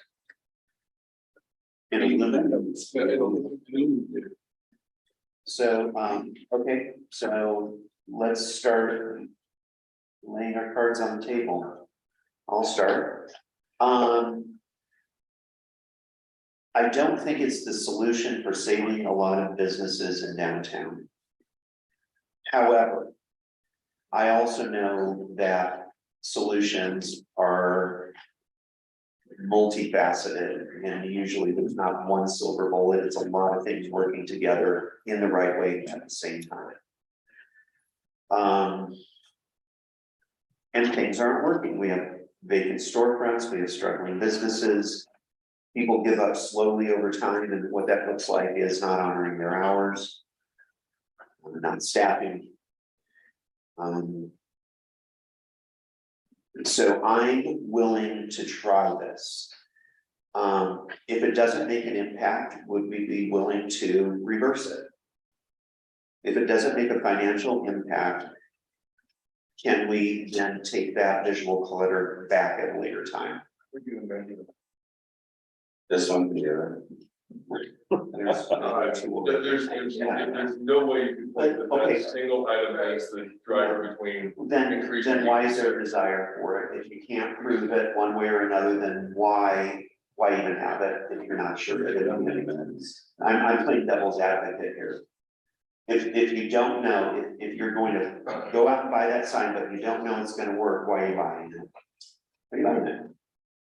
Why are we putting ad in the paper or social media if we don't know people are gonna read it, or if we don't know that that's actually the draw? But we do, because we have followers, there are. All right, so let's go there are back to old fashioned, statistics. let's go back to old fashioned, paper, I don't understand why a lit sign isn't appropriate for a business that's open and potentially, maybe moral. Well, I'm not gonna go there.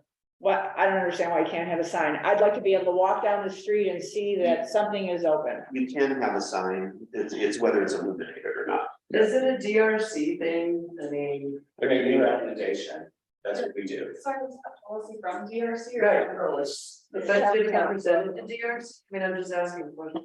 No, I don't think DRC, the board is like, our job is not to decide where it goes, other than the people who appoint us. Right? Well, And they that's not do DRC. sign. Well, that's one, we want to refer it to DRC, that's their purview, it's not our purview necessarily, we run it past DRC.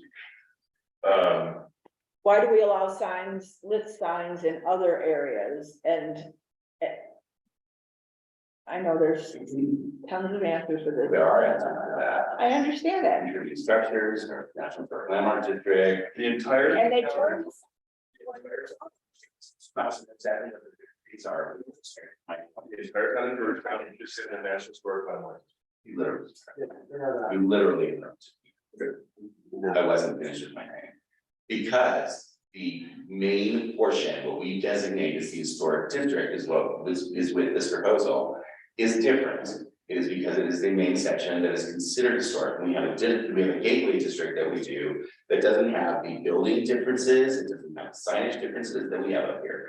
There are different portions of the National Historic Landmark District because of what we did do during the last. I can appreciate that, and I'm sorry that I didn't say that that was a rhetorical question, okay?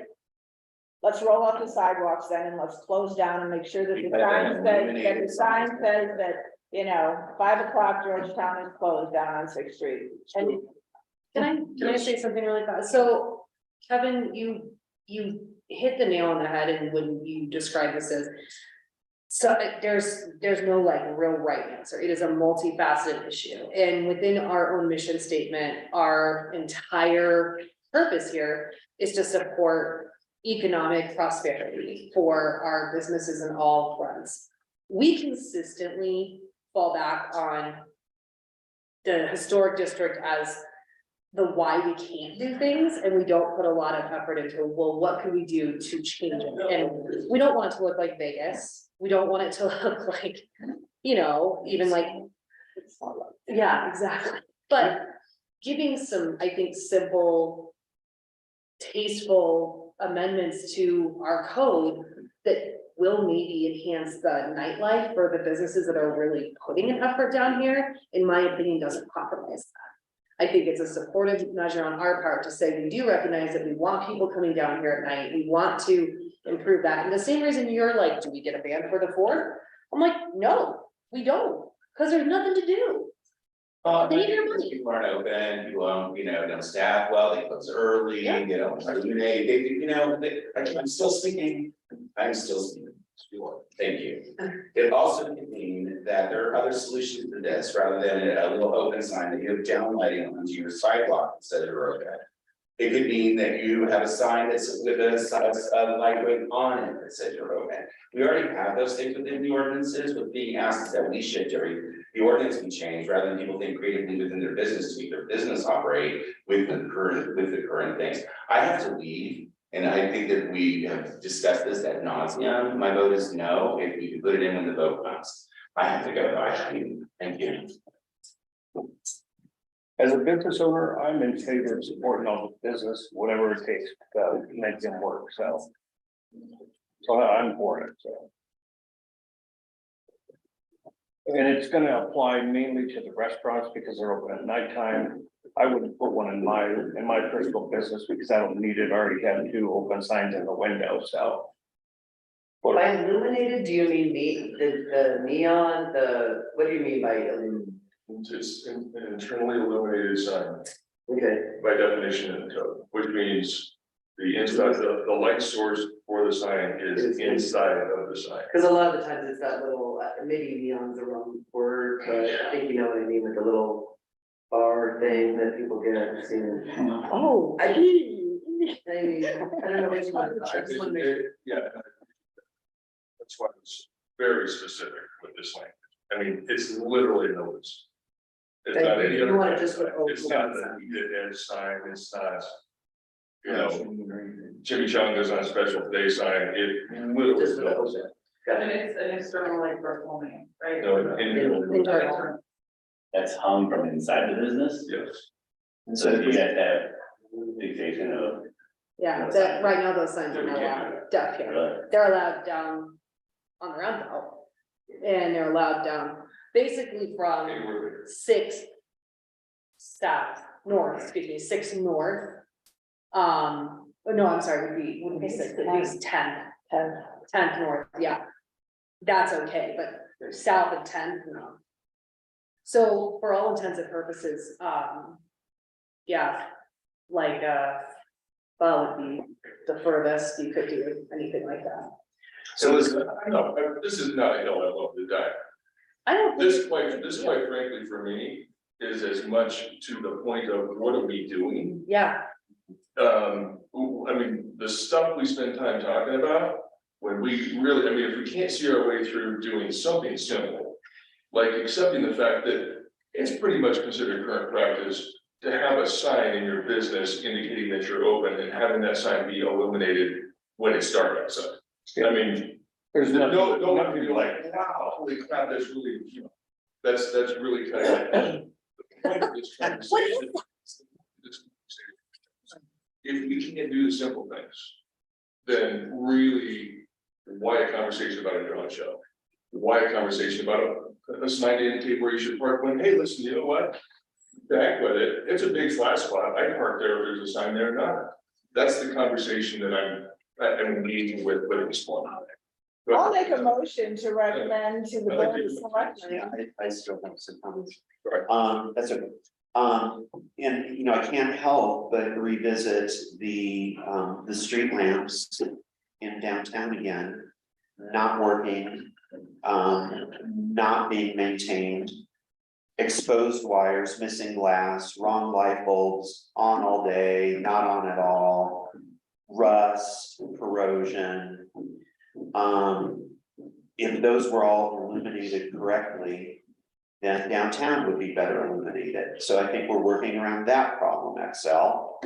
So I'm still hot about that. And I've been talking about, you've known me for over a year. It was old when I brought it up to you, years. I'm out of patience with that. I know it's not your fault, but heck, We've been on this commission, you and I, I've been on it 12 years out of the 13 I've lived here. And I feel like I'm not being heard. And I'm the chairman. The other thing that I brought up before was if we allow internally illuminated open signs, and I think we have to spell out that it only has those 4 letters. So it doesn't get all creative. And turn into something we don't anticipate. Can there be a timer on these? So they turn on at a certain time and turn off at a certain time. Maybe they don't need to be on at 9 AM. Maybe they turn on at 6 PM during the summer and 4 PM during the winter, and then off at 8. the only thing I would counter with that is if you do that and then somebody still sees, your sign is still visible. And like, if we forget to turn on our open sign, I promise it affects us. It looks closed. It looks If you don't closed. turn on an open sign, you look. Well, that's what I'm talking about, timers, where it turns on and But turns if off. you're open, I'm trying to find a compromise. You can put them on timers. If that's, yes. But Kevin, am I That's what I'm hearing that you aren't suggesting that it be on the entire time the business is open? That's what I'm suggesting. It's not on the entire time. I think I can't agree with that. I think this is. I think we're beating this to death and Well, we keep talking about evenings and nighttime. That's why I brought it up. no, and that's fair. So we didn't say daytime until right now. Okay, so anything else? Anybody else? Very. I'll make a motion that this commission recommends to the Board of Selectmen that we, correct my words if I'm mistaken here, that we amend the sign ordinance to allow for a 2 foot square. 2 square foot. 2 square foot open sign in the downtown, Historic businesses. thank you, That can be, Sorry. that's internally, yeah, an internal sign, and internally. internally illuminated. illuminating sign. Can I read the language one more time? Yeah, absolutely. The language, then Jen has it, she Yeah. can put it directly into the minutes. I love it, do it. And You then could even we'll make it- discuss the language, y'all were gonna that. The is an exception to 1820-050, internally illuminated, comma, non-dash flashing or moving, quote, OPEN, unquote, signs with a total area not to exceed 2 square feet are permitted in the historic business district. So moved. second. Is there anything about the language you wanted? Any discussion? I'm not convinced yet. I feel like the issue about timers, the issue about, you know, turning on and off hasn't been adequately addressed for my satisfaction. And even though I think you all know me and Paul enough professionally and personally to know that we don't see eye to eye all the time, he did say something right when he left. They need to get creative and figure out other ways And I agree, we talk about that all the time with his business and my business. Is how to work within the parameters. This is working outside of parameters. Why were the parameters set in the first place? Do we even know why no illuminated signs? Is it just for the ambiance? No, because. And correctly so, we did not want it to look like, and I say we, because I've been here for 56 years. We didn't want it to look like, a typical, 50s roadside kind of business district where, you're literally driving down US Highway 6, picture the movie Cars or whatever it was. Oh, with the Edith Jones, that's what we were trying to avoid. Then And what has changed? What is? Because we have more businesses that are open after 5 o'clock. We're Is that- not is just, that true? And we always have, I was open. gonna, we're not just the stores that close at 5. I'll amend my motion so that it says it has to be closed, that the sign has to be turned off when the business is closed. Because personally, it annoys me when the lights are still on and nobody's home. But, That's happened. Exactly. That's happening. Yeah. They need to be turned off. and I can see that, having that respect that, and how do we enforce that? we put it in code and Cindy let it, does cover Our code enforcement, We- we have been, Yeah. send warning letters, I mean, we have policies already, send warning letters. So we're creating more work for ourselves by monitoring adults, by monitoring. I think it's gonna be. Adults over 100 days, I mean, how many people in this town have hopefully gotten tickets for the 15th and 16th time that they're trashing in the middle of the street, I mean, I feel like one or two, or speeding down the or street. running a stop sign, or, Yeah, or RVs parking. So I amend my motion that it's turned off when the business is closed, that, end of business. Got it. I agree. I definitely respect the concerns that were raised, but I think this is like so simple, just to be like, we're doing this. It's one thing, like, and maybe I'll be eating my words if it looks like, girls over here or something like that, but for now.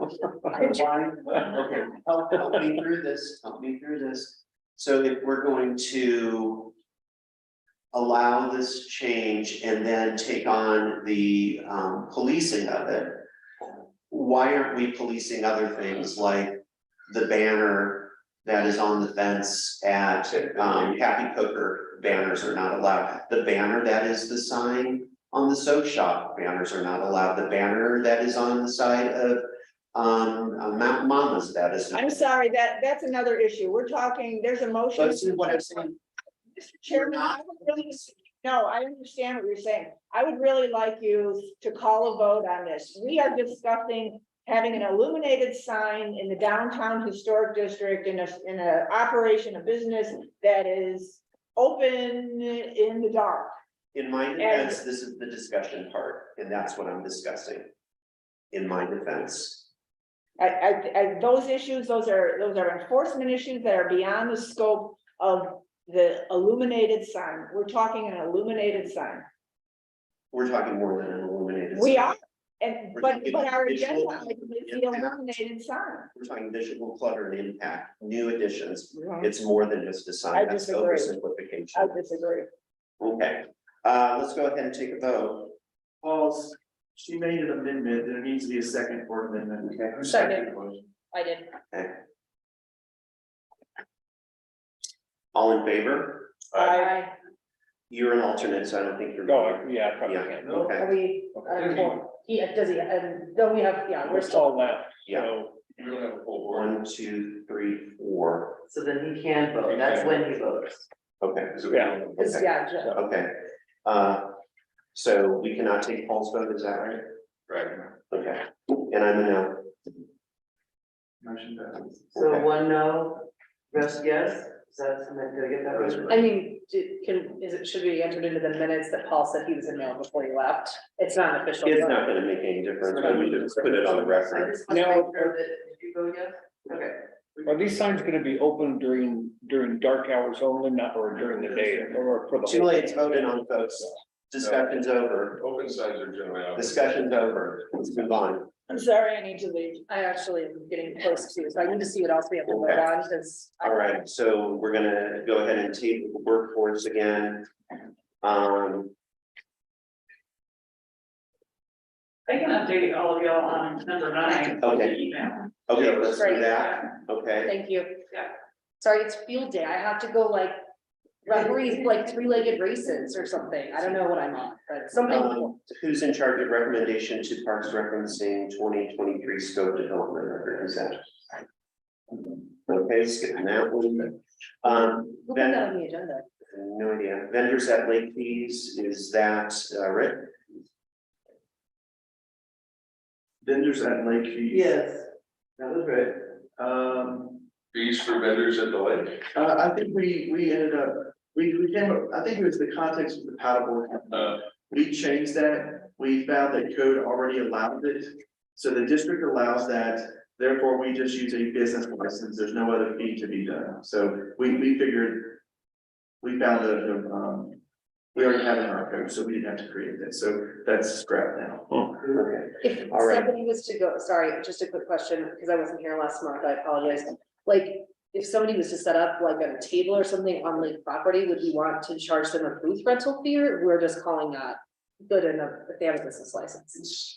Correct, at this point, it falls under business license and it fits the zoning, because the zoning says that these are things that are allowed right by use. And it mentions paddle boards and everything else. I believe. great. Everyone good on that? Okay, town administrator report, sorry to be running over. Okay, give me a second, I was just being in the meeting with Jess, I need the text. The minutes, division. Can I make a comment on item 10? Sure, What's your issue with, what do you want to recommend to the park? I don't know what this is about, so I have no If answer. it's about the monument is not moving. It's saying where it is, nothing's gonna happen to the monument as things stand right now. Okay. For two reasons. The work that you did was awesome on the history of the monument. That has been recognized and heard by the DRC. They're in 100% agreement. The Board of Selectmen is in 100% agreement. Parks was thinking they'd like to move it because they want to make more space. I got a quick estimate from Becky to what would that take, and it would be very expensive. And he didn't want any part of it, so let's stay where it is.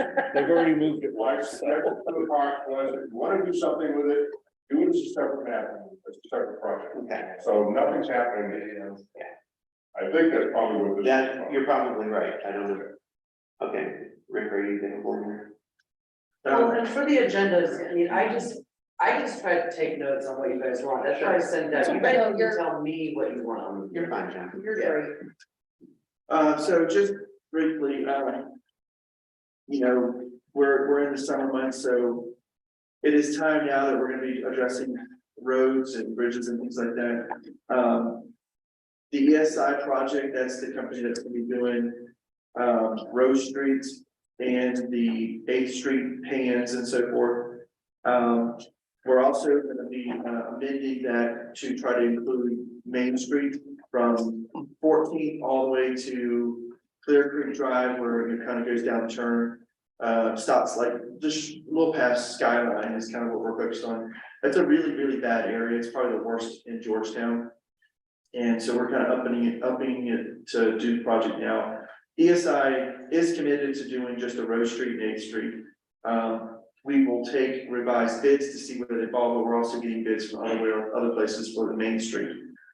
That will be done this summer. So June 11th is the anticipation for ESI to do the project that was already committed from last year to do it. So what we see with all the pans being covered up, that's not gonna happen again. That was a situation where the scope changed, it kept changing, and then it got to the point where weather was bad and they basically had to bail and said, we can't do it now. And they were gonna do it, but they were not gonna warranty their work because of the temperature changes. So like, no, we're not gonna do that. That would be foolish for it to fail. So that is something that we're back on track to make sure that's not gonna happen. We're gonna be doing some other little projects too. We're trying to see how much money we can spread, because we only have a limited budget for our road improvements. We understand that this is a long haul and it's been neglected for a very long time, but we are addressing them.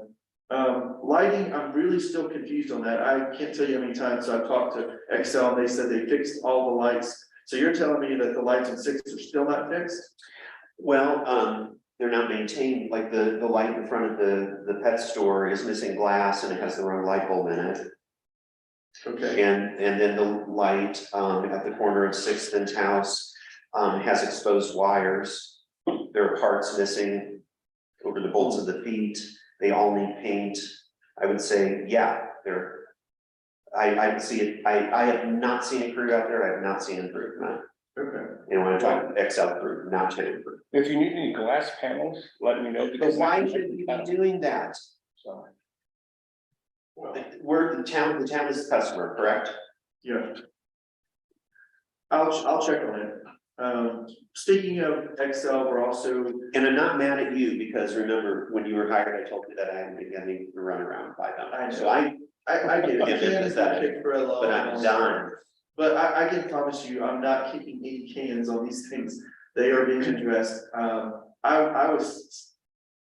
think what it is, I'll be more specific with them because like glass, paint, I'm not. Yeah, I have that, I did the inventory, you got all that info. Yeah, so, and I did send that to them, so that's. I mean, I'm at this point willing, if I would not get in trouble for trespassing or vandalism, painting the 2 poles in my block, just so my property looks better. I don't know if they work or don't work, because we're not there at night most of the time, but the exposed wires really bugs me. And the lack of maintenance really bugs me. And I could get volunteers to do this, but I don't want to be accused of vandalizing somebody's property when I know it's owned by Excel.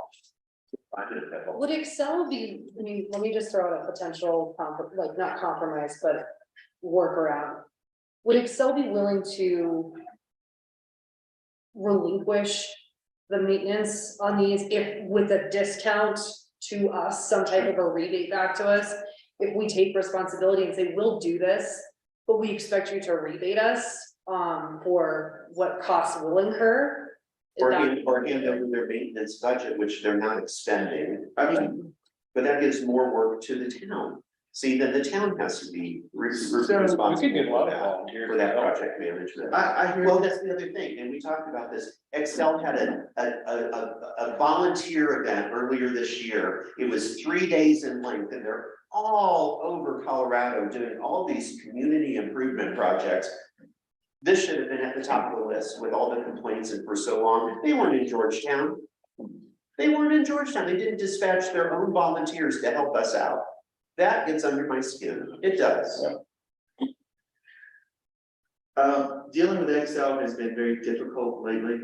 The decommissioning project, trying to get them to move the poles down on Argentine. There's 4 poles and another supporting pole that's right across the street from it.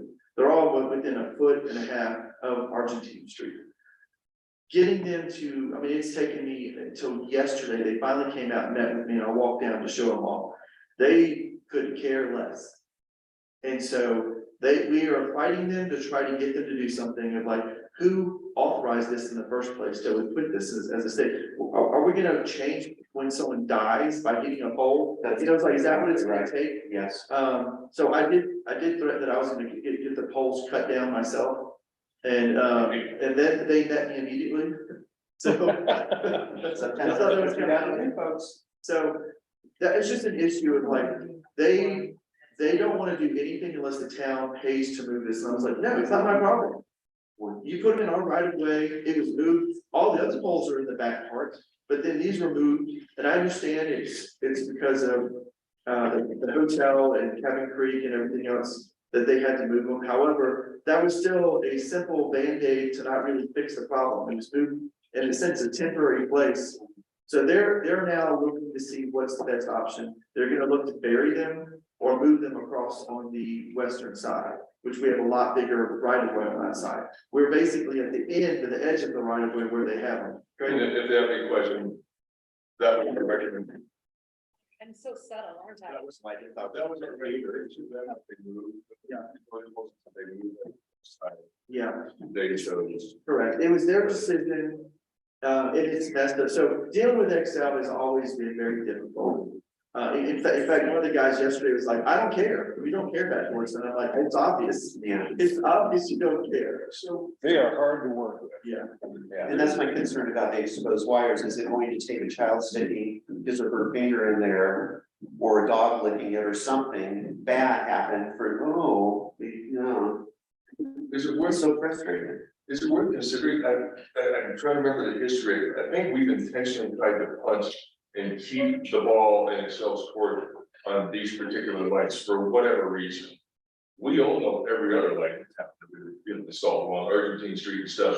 Do we not want to maybe take that route so we can be responsible for the maintenance? And then I know that there's some expense to that. Expense. But, okay, isn't it better for us to undertake the expense and actually have the functionality that, you know, you're alluding to? And have be in control of that, and it's, like, what are we talking And it's about? not like that's kind of what, No, expense. it sounds like that's what Mike was driving at, so I think that that's the next step, right? It's probably just reaching out to Excel and saying like, can we take back ownership of these lights for a little bit of a discount? That seems like the next logical thing. And I think what it was is we never had ownership of those lights. Right, But when they were installed, that was in the day when Excel installed and owned all streetlights.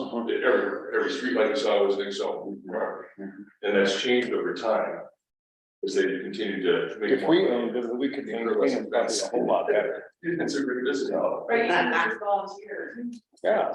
Yeah. okay, folks, we've got Merchants would one love last that. task. Oh, Rick, are you through? I'm I've sorry. done it, and I got one too. Okay, let's go ahead for minutes approval. I hope everybody's had a chance to look over the minutes. Can I have a motion to approve the minutes of May 3rd, 2023? So. Second. All in favor? Uh, You see, I needed you here, just like I said. Yeah. Okay, very good. Okay, Richard. Thank you, right?